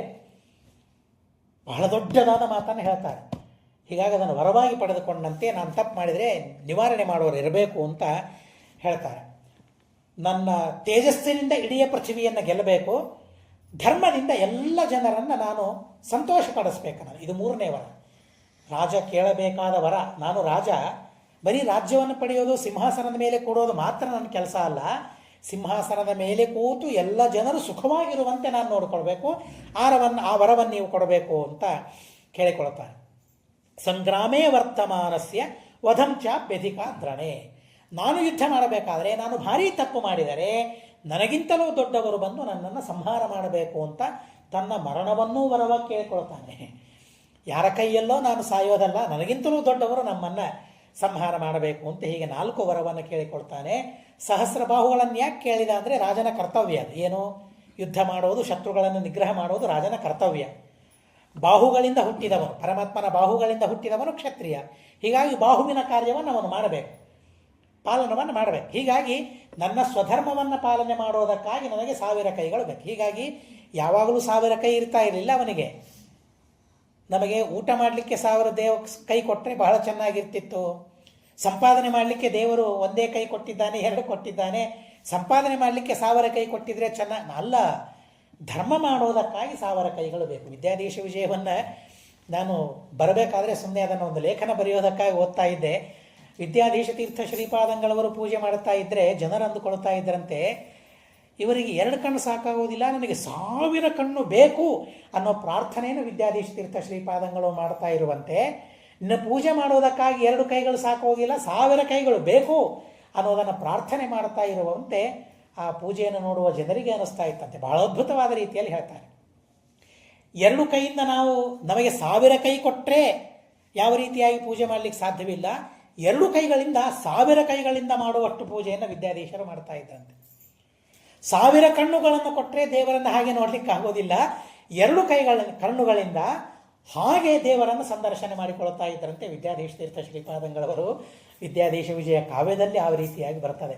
ಧರ್ಮವನ್ನು ಹೇಗೆ ಮಾಡಬೇಕು ಅಂತಂದರೆ 1000 ಕಣ್ಣುಗಳಿದ್ದಂತೆ ದೇವರು ಕೊಟ್ಟಿದ್ದಾನೆ ಅನ್ನೋ ಭಾವನೆಯಲ್ಲಿ ನಾವು ಆ ಪುಣ್ಯವನ್ನು ಸಂಪಾದನೆ ಮಾಡಿಕೊಳ್ಳಬೇಕು ಅಂತ ಹೇಳ್ತಾರೆ. ಹಾಗೆ ಆ ಮಹಾನುಭಾವ ಕರ್ತವೀರ್ಯ, ನನಗೆ 1000 ಬಾಹುಗಳು ಬೇಕು. ಯಾಕೆ? ಊಟ ಮಾಡೋದಕ್ಕಾಗಿ, ತಿನ್ನೋದಕ್ಕಾಗಿ ಅಲ್ಲ. ನಾನು ಮಾಡಬೇಕಾದ ಧರ್ಮ ಶತ್ರು ನಿಗ್ರಹ. ಆ ಶತ್ರು ನಿಗ್ರಹವನ್ನು ಮಾಡೋದಕ್ಕಾಗಿ 1000 ಕೈಗಳು. ಊಟ ಮಾಡಬೇಕಾದ್ರೆ 1000 ಕೈ ಇಲ್ಲ, ಒಂದೇ ಕೈ ಅವನಿಗೆ. ಯುದ್ಧ ಮಾಡಲಿಕ್ಕೆ ಶುರು ಮಾಡಿದ ಅಂತಂದರೆ 1000 ಬಾಹುಗಳು ಬರ್ತಾ ಇದ್ವಂತೆ. ಆ ಬಾಹುಗಳನ್ನು ನೋಡೇನೆ ಹೆದರಿ ಓಡಿಬಿಡಬೇಕು. ಆ ರೀತಿಯಾಗಿ ಅವನು ಸಾಮ್ರಾಜ್ಯವನ್ನು ಸಂರಕ್ಷಣೆ ಮಾಡಿದ. ಮಹಾ ಅಪರಾಧವನ್ನು ಮಾಡಿದ್ದಕ್ಕಾಗಿ ಪರಶುರಾಮ ದೇವರೇ ಬಂದು ಅವರ ಸಂಹಾರವನ್ನು ಮಾಡಿದರು. ಆ ವರಗಳನ್ನು ಪೂರ್ಣ ಮಾಡಿಕೊಂಡ್ರು. ಅವನ ರಾಜ್ಯ ಹೇಗಿರ್ತಾ ಇತ್ತು ಅಂದರೆ, ನನು ನಮ್ಮ ಕರ್ತವೀರ್ಯಸ್ಯ ಗತಿಂ ಯಾಸ್ಯಂತಿ ಪಾರ್ಥಿವಾಹ ಯಜ್ಞೈ ದಾನೈ ತಪೋಭಿರ್ವ ವಿಕ್ರಮೇಣ ಶ್ರುತೇನ ಚ ಅನಷ್ಟದ್ರವ್ಯತಾ ಚೈವ ನ ಶೋಕೋ ನ ಚ ವಿಭ್ರಮಃ ಪ್ರಭಾವೇ ನಮಹಾರಜ್ಞ ಪ್ರಜಾಧರ್ಮೇಣ ರಕ್ಷತಃ. ಜನರನ್ನು ಧರ್ಮದಿಂದ ಸಂರಕ್ಷಣೆ ಮಾಡ್ತಾ ಇದ್ದ. ಮಾಡುವಾಗ ಯಾರ ಮನೆಯಲ್ಲಿ ಕಳುವು ಅನ್ನೋದೇ ಇರಲಿಲ್ವಂತೆ. ಅವನ ರಾಜ್ಯದಲ್ಲಿ ಕಳ್ಳರೇ ಇರಲಿಲ್ಲ. ಏನಾದರೂ ಕಳೆದು ಹೋದರೆ ಕರ್ತವೀರ್ಯನ ಸ್ಮರಣೆಯನ್ನು ಮಾಡಿದರೆ ಸಿಗುತ್ತದೆ. ಅದನ್ನು ಎಷ್ಟೋ ಬಾರಿ, 100 ಸಾವಿರಾರು ಬಾರಿ ಅನುಭವಿಸಿದ ಘಟನೆಗಳು ಪ್ರತಿಯೊಬ್ಬರ ಜೀವನದಲ್ಲಿ ಇದೆ. ಕರ್ತವೀರ್ಯ ಅರ್ಜುನೋ ನಾಮ ರಾಜಾಬಾಹು ಸಹಸ್ರವಾನ್ ತಸ್ಯ ಸ್ಮರಣ ಮಾತ್ರೇಣ ಗತಂ ನಷ್ಟಂಚ ಲಭ್ಯತೆ. ಎಲ್ಲೋ ಕಳೆದು ಬಿಟ್ಟಿರ್ತದೆ, ಸಿಕ್ಕಿಬಿಡ್ತದೆ. ಅದು ಯಾಕೆ ಅಂದರೆ ಅವನ ರಾಜ್ಯ ಹಾಗೆ ಪಾಲನೆ ಮಾಡಿದ.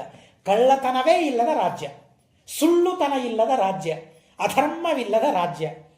ಎಂಥ ಮಹಾನುಭಾವ. ಇವರೆಲ್ಲ ಮಕ್ಕಳಾಗಬೇಕಾದ್ರೆ ತಂದೆ ತಾಯಿ ಅದಕ್ಕೆ ಮತ್ತೆ ತಪಸ್ಸು ಮಾಡಿದರೆ ಅಂಥ ಮಕ್ಕಳಾಗ್ತಾರೆ, ಅಂಥ ಧಾರ್ಮಿಕರಾಗ್ತಾರೆ.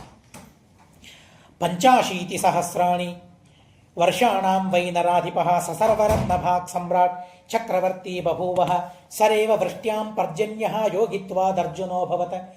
ಮಳೆ ಬೀಳ್ತಾ ಇದೆ ಅಂತಾದರೆ ಕರ್ತವೀರ್ಯಾರ್ಜುನನೇ ಮೇಘದಲ್ಲಿ ಹೋಗಿ ಕೂತು ಬಿಡ್ತಾ ಇದ್ದಂತೆ. ಹೇಗೆ ಕೊಡ್ತಾ ಇದ್ದ ನೋಡಿ, ಅವನಿಗೆ ಎಂಥೆಂಥ ರೂಪಗಳು, ಯೋಗ ಪ್ರಭಾವ.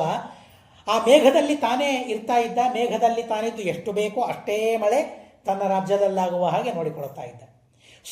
ಸೂರ್ಯನಲ್ಲಿ ತಾನಿದ್ದು ಎಷ್ಟು ಬೇಕೋ ಅಷ್ಟೇ ಬಿಸಿಲು ಬರುವಂತೆ. ಹೀಗೆ ತಾನು ಯೋಗದಿಂದ ಆಯಾ ಕ್ಷೇತ್ರಗಳಲ್ಲಿ, ಸ್ಥಾನಗಳಲ್ಲಿ ಇದ್ದು ತನ್ನ ಜನರಿಗೆ ಪರಿಸರದಿಂದ ಯಾವುದೇ ರೀತಿಯಾದ ತೊಂದರೆ ಆಗದೇ ಇದ್ದಂತೆ ಅವನು ನೋಡ್ಕೊಂಡ್ಬಿಟ್ಟ. ರಾವಣ ಒಂದ್ಸಲ ಬರ್ತಾನಂತೆ, ಕಟ್ಕೊಂಡು ಹೋಗ್ಬಿಡ್ತಾನಂತೆ, ಅವನನ್ನು ಎತ್ಕೊಂಡು ಹೋಗ್ಬಿಡ್ತಾನೆ. ಆಮೇಲೆ ರಾವಣನ ತಂದೆ ಪುಲಸ್ತ್ಯ ಬಂದು ಬೇಡಿಕೊಳ್ತಾನೆ, ಬಿಡಪ್ಪ ನನ್ನ ಮಗನನ್ನು, ಅವನನ್ನು ನಾಶ ಮಾಡಬೇಡ, ಅವನ ಜೊತೆಗೆ ಯುದ್ಧ ಮಾಡಿ ಸಂಹಾರ ಮಾಡಬೇಡ, ಪ್ರಾರ್ಥನೆ ಮಾಡಿದ ಮೇಲೆ ಬಿಟ್ಟು ಬಿಡ್ತಾನಂತೆ. ರಾವಣನನ್ನೂ ಗೆದ್ದ ಬಲ ಕರ್ತವೀರ್ಯಾರ್ಜುನನದ್ದು ಅಂತ ಹೇಳ್ತಾರೆ. ವಿಮೋಚ ರಕ್ಷಃ ಪೌಲಸ್ತ್ಯಂ ಪುಲಸ್ತ್ಯೇನ ಅನುಯಾಚಿತಃ. ಅಂಥ ಅದ್ಭುತವಾಗಿರತಕ್ಕಂತಹ ಮಹಾನುಭಾವ. ನತಸ್ಯ ವಿತ್ತನಾಶೋಸ್ತಿ ನಷ್ಟಂ ಪ್ರತಿಲಭೇಚ್ಛ ಸಹ ಕಾರ್ತವೀರ್ಯಸ್ಯ ಯೋ ಜನ್ಮ ಕೀರ್ತನೇರಿಹ ನಿತ್ಯಶಃ. ಕಾರ್ತವೀರ್ಯನ ಜನ್ಮವನ್ನು ಯಾರು ಪ್ರತಿನಿತ್ಯ ಕೀರ್ತನೆ ಮಾಡ್ತಾರೆ ಅವರಿಗೆ ವಿತ್ತನಾಶ ಆಗೋದಿಲ್ಲ.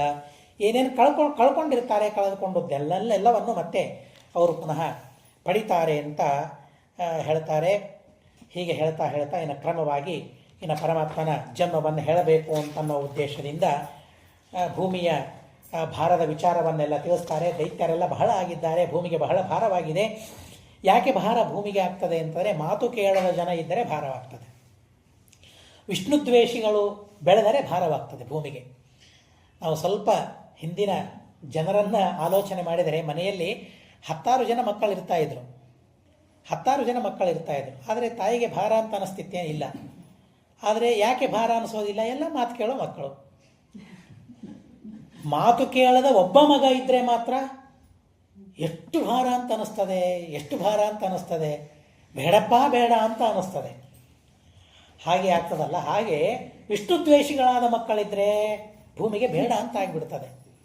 ಆದ್ದರಿಂದಾಗಿ ಭೂಮಿಗೆ ಬಹಳ ವಿಷ್ಣುದ್ವೇಷಗಳು, ಕಂಸ ಮುಂತಾದ ದ್ವೇಷಗಳೇ ಭೂಮಿಯಲ್ಲಿ ಬಹಳ ಆಗಿಬಿಟ್ಟಿದ್ದಾರೆ. ಆ ಭಾರವನ್ನು ಸಹನ ಮಾಡ್ಕೊಳ್ಳಿಕ್ಕೆ ಆಗ್ತಾ ಇಲ್ಲ. ಆದರೆ ಮಾತು ಕೇಳುವ ಮಕ್ಕಳಿದ್ರೆ, ಪತಿವ್ರತೆಯರ ಬಗ್ಗೆ ಹೇಳ್ತಾರೆ, ಸ್ತ್ರೀಯರ ಬಗ್ಗೆ ಹೇಳ್ತಾರೆ, ಎಲ್ಲಿ ಪತಿವ್ರತ ಸ್ತ್ರೀಯರು ಇರ್ತಾರಲ್ಲ, ಎಲ್ಲಿ ಧರ್ಮ ಮಾಡೋ ಜನ ಇರ್ತಾರೆ, ಇಲ್ಲಿ ಏಕೋ ಭಾರವೇ ಇಲ್ವಲ್ಲ ಅಂತ ಅನಿಸ್ತದಂತೆ. ಬಳ್ಳಿಗೆ ಕಾಯಿ ಭಾರವೇ ಅಂತ ಅಂತಾರಲ್ಲ, ಏನು ಮಾಡಿದರೂ ಮಕ್ಕಳು ತಾಯಿಗೆ ಭಾರವಾಗೋದಿಲ್ಲ ಅಂತ ಅನ್ನೋದೊಂದು ಮಾತಿದೆ. ಇರಲಿ, ಆದರೆ ಆ ಭೂಮಿಗೆ ಭಾರವಾಯಿತು ಕಂಸಾದಿಗಳಿಂದ, ಬಹಳ ಪೀಡೆಯಾಯಿತು. ದೇವತೆಗಳಿಗೆ ಹೋಗ್ತಾರೆ, ಪ್ರಾರ್ಥನೆ ಮಾಡ್ತಾರೆ, ಬ್ರಹ್ಮದೇವರ ಹತ್ರ ಹೋಗ್ತಾರೆ. ಬ್ರಹ್ಮದೇವರಂತಾರೆ, ನನ್ನ ಹತ್ರ ಏನಿದೆ ನೋಡಿ, ದೇವರ ಹತ್ರ ಹೋಗೋಣ, ಕೃಷ್ಣನ ಅವತಾರ ಆಗಬೇಕು, ದೇವರಿಗೆ ಪ್ರಾರ್ಥನೆ ಮಾಡಬೇಕು. ದೇವರು ಪ್ರಾರ್ಥನೆ ಮಾಡಿದರೆ ಮನೆಗೆ ಬರೋದಿಲ್ಲ. ಭೂಮಿಯ ಮನೆಗೆ ದೇವರು ಬರಬೇಕು ಅಂತಾದರೆ ದೇವರು ಪ್ರಾರ್ಥನೆ ಮಾಡಬೇಕು, ನಾವೆಲ್ಲ ಹೋಗೋಣ. ಭೂಮಿ ಕೇಳಿದರೆ ಬರ್ತಾರೇನು? ದೇವರು ಬರೋದಿಲ್ಲ, ಬ್ರಹ್ಮದೇವರು ಹೋಗಿ ಕೇಳಬೇಕು. ಹೀಗಾಗಿ ಬ್ರಹ್ಮದೇವರು ಹೋಗ್ತಾರೆ, ಪೀಡೆ ಬಹಳ ಆಗಿದೆ, ಅವತಾರವಂತ ಆಳ್ಬೇಕು. ಎಲ್ಲಿ ಅವತಾರವಂತ ಆಳ್ಬೇಕು ನೀನೇ ಹೇಳು? ಬ್ರಹ್ಮದೇವರಿಗೆ ಹೇಳ್ತಾರೆ. ಎಲ್ಲರೂ ದೇವತೆಗಳಿಗೆಲ್ಲ ಭರವಸೆ ಕೊಡ್ತಾನೆ, ಅವಶ್ಯವಾಗಿ ನಾನು ಅವತಾರವನ್ನು ತಾಳ್ತೇನೆ, ದುಷ್ಟರನ್ನು ಸಂಹಾರ ಮಾಡ್ತೇನೆ ಅಂತ ಎಲ್ಲರಿಗೆ ಹೇಳಿ ಕಳಿಸಿದ ಮೇಲೆ ಬ್ರಹ್ಮದೇವರಿಗೆ ಕೇಳ್ತಾರೆ, ಮತ್ತು ನಾನು ಎಲ್ಲಿ ಅವತಾರವನ್ನು ತಾಳಬೇಕು ಅಂತ ಅಂದಾಗ, ವಸುದೇವನ ಮನೆಯಲ್ಲೇನೆ ನೀವು ಅವತಾರವನ್ನು ತಾಳಬೇಕು ಅಂತ ಹೇಳ್ತಾರೆ. ಯಾಕೆ ಅನ್ನೋದಕ್ಕಾಗಿ ಅದಕ್ಕೊಂದು ದಿವ್ಯವಾದ ಕಥೆಯನ್ನು ನಮಗೆ ತಿಳಿಸ್ತಾರೆ. ಈ ವಸುದೇವ ಪೂರ್ವಜನ್ಮದಲ್ಲಿ ಕಶ್ಯಪ.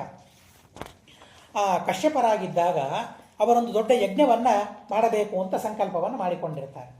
ಯಜ್ಞ ಮಾಡಬೇಕಾದರೆ ಹಸುಗಳು ಬೇಕು. ಹಸುಗಳಿಲ್ಲ ಅಂದರೆ ಯಜ್ಞವೇ ನಡೆಯೋದಿಲ್ಲ.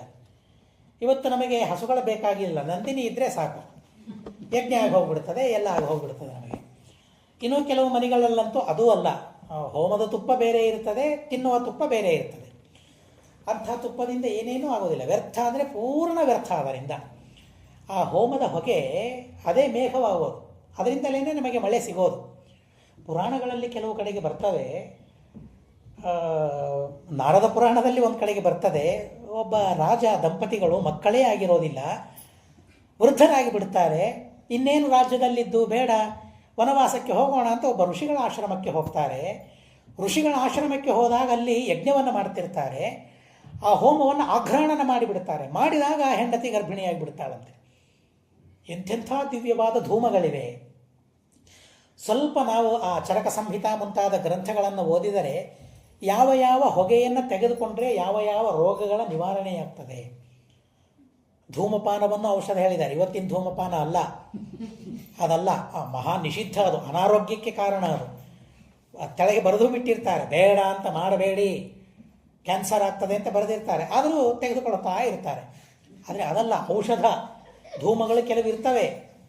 ಆ ಧೂಮ ಆಘ್ರಾಣನೆ ಮಾಡಿದರೆ ಆ ಶುದ್ಧವಾದ ತುಪ್ಪ, ಆಕಳ ತುಪ್ಪ, ಆ ಶುದ್ಧವಾದ ಆಕಳಿನ ತುಪ್ಪವನ್ನು ಯಜ್ಞದಲ್ಲಿ ಹಾಕಿದಾಗ ಏನು ಆ ಘಮ ಬರ್ತದಲ್ಲ, ಆ ಧೂಮ ಬರ್ತದಲ್ಲ, ಆ ಧೂಮವನ್ನು ಆಘ್ರಾಣನೆ ಮಾಡೋದ್ರಿಂದ ಎಷ್ಟೋ ರೋಗಗಳು ನಿವಾರಣೆಯಾಗ್ತದೆ ಅಂತ ಹೇಳ್ತಾರೆ. ಹೀಗಾಗಿ ಆ ಧೂಮವನ್ನು ಆಘ್ರಾಣನೆ ಮಾಡಿದ ಮಾತ್ರಕ್ಕೆ ಗರ್ಭಿಣಿಯಾಗಿ ಬಿಟ್ಲು ಅಂತ ಅನ್ನೋ ಕಥೆಯನ್ನು ಕೇಳುತ್ತೆ. ಅಂತಹ ವಿಚಿತ್ರವಾದದ್ದು. ಹೀಗಾಗಿ ಯಜ್ಞ ಮಾಡಬೇಕು. ಯಜ್ಞ ಮಾಡೋದಕ್ಕಾಗಿ ಆಕಳ ಬೇಕು. ಯಾರ ಹತ್ರ ಕೇಳೋಣ? ನಮ್ಮ ಹತ್ರ ಆಕಳಿಲ್ಲ. ವರುಣನ ಹತ್ರ ಹೋಗ್ತಾರೆ. ಯಾರು ವರುಣ? ಮಗ, ಕಶ್ಯಪರ ಮಗ. ದೇವತೆಗಳೆಲ್ಲ ಕಶ್ಯಪರ ಮಕ್ಕಳೇ. ಹೀಗಾಗಿ ಮಕ್ಕಳ ಹತ್ರ ಹೋಗ್ತಾರೆ, ಯಜ್ಞ ಮಾಡಬೇಕು, ಆಕಳುಗಳ ಬೇಕು, ಯಜ್ಞ ಆದ ಮೇಲೆ ಮತ್ತೆ ಕೊಡ್ತೇನೆ, ಆಯಿತು ಅಂತ ಹೇಳಿ ವರುಣ ಆಕಳುಗಳನ್ನು ಕೊಟ್ಟು ಬಿಡ್ತಾರೆ. ಯಜ್ಞ ಆಯಿತು, ಎಲ್ಲ ಆಯಿತು. ಕೊಡಬೇಕು ಅಂತ ವಸುದೇವ ಕಶ್ಯಪರು ಹೊರಟರು. ಕೊಡಬೇಕು ಅಂತ ಹೊರಟಾಗ ಅದಿತಿ ಸುರಭಿ ಅಂತ ಇಬ್ಬರು ಹೆಂಡತಿಯರು ವಸುದೇವರಿಗೆ ಕಶ್ಯಪರಿಗೆ. ಆ ಅದಿತಿ ಸುರಭಿ ತಡೆದಿಡಿದ್ರು. ನಮ್ಮ ಮಕ್ಕಳದ್ದೇ ಅಲ್ಲ ಆಕಳು, ಹೈನ ಚೆನ್ನಾಗಿದೆ, ಬೇಕಾದಷ್ಟು ತುಪ್ಪ ಸಿಗ್ತದೆ, ಹಾಲು ಸಿಗ್ತದೆ, ಮೊಸರಿದೆ, ಸಮೃದ್ಧವಾಗಿ ತಿನ್ನಲಿಕ್ಕೆ ಕುಡಿಲಿಕ್ಕೆ ಇದೆ, ಯಾಕೆ ಒಯ್ದು ಕೊಡ್ತೀರಿ, ಇಲ್ಲೇ ಇರಲಿ ಅಂತ ತಡೆದರು. ನೋಡ್ರಿ, ಅದು ವರುಣನ ಸಂಪತ್ತು, ವರುಣ ಸಂಪಾದನೆ ಮಾಡಿದ್ದು, ಮಗನದ್ದು. ಅದು ಸಂಪತ್ತು ಪ್ರತ್ಯೇಕ ಇದೆ. ಬಾಲಕರ ಹಣ ಅಂತ ಪ್ರತ್ಯೇಕವಾಗಿರ್ತದೆ, ಮಕ್ಕಳಿಗೆ ಅಂತ ಕೈಯಲ್ಲಿ ಕೊಟ್ಟಿರ್ತಾರಲ್ಲ, ಬಂಧು ಬಳಗ ಯಾರಾದರೂ ಬಂದಾಗ ಮಕ್ಕಳಿಗೆ ಹಣ ಕೊಟ್ಟಿರ್ತಾರಲ್ಲ, ಅದು ಮಕ್ಕಳದ್ದೇ. ಅದು ಅದನ್ನು ನಾವು ಬಳಸೋ ಹಾಗಿಲ್ಲ, ತಂದೆ ತಾಯಿಗಳು ಬಳಸಲಿಕ್ಕೆ ಅಧಿಕಾರವೇ ಇಲ್ಲ. ಅದು ಸ್ತ್ರೀಯರ ಧನ ಅಂತ ಪ್ರತ್ಯೇಕವಾಗಿರ್ತದೆ, ಅವರ ಕೈಯಲ್ಲಿ ಕೊಟ್ಟದ್ದು. ಕೃಷ್ಣ ಪರಮಾತ್ಮ ಹಸ್ತಿನಾವತಿಗೆ ಬಂದಾಗ, ಇಂದ್ರಪ್ರಸ್ಥಕ್ಕೆ ಬಂದಾಗ ಕುಂತಿದೇವಿಗೂ ಕೊಟ್ಟು ಹೋಗ್ತಾ ಇದ್ದಂತೆ, ಅದು ಅವಳ ಧನ. ತಾನು ಧರ್ಮ ಮಾಡೋದಕ್ಕಾಗಿ ಆ ಹಣ ಉಪಯೋಗಿಸ್ಬೇಕು. ಆ ಹಣದ ಮೇಲೆ ಪಾಂಡವರಿಗೆ ಅಧಿಕಾರ ಇಲ್ಲ, ನನಗೆ ಕೊಡೋದನ್ನು ಕೇಳೋ ಹಾಗಿಲ್ಲ, ಅದು ಅವರ ಧನ. ಹೀಗೆ ಪ್ರತ್ಯೇಕವಾದ ಧನಗಳಿವೆ. ಈ ಆಕಳುಗಳನ್ನು ಮಗ ಸಂಪಾದನೆ ಮಾಡಿದ್ದು, ಇವನಿಗೆ ಅಧಿಕಾರ ಇಲ್ಲ ಅಪ್ಪನಿಗೆ.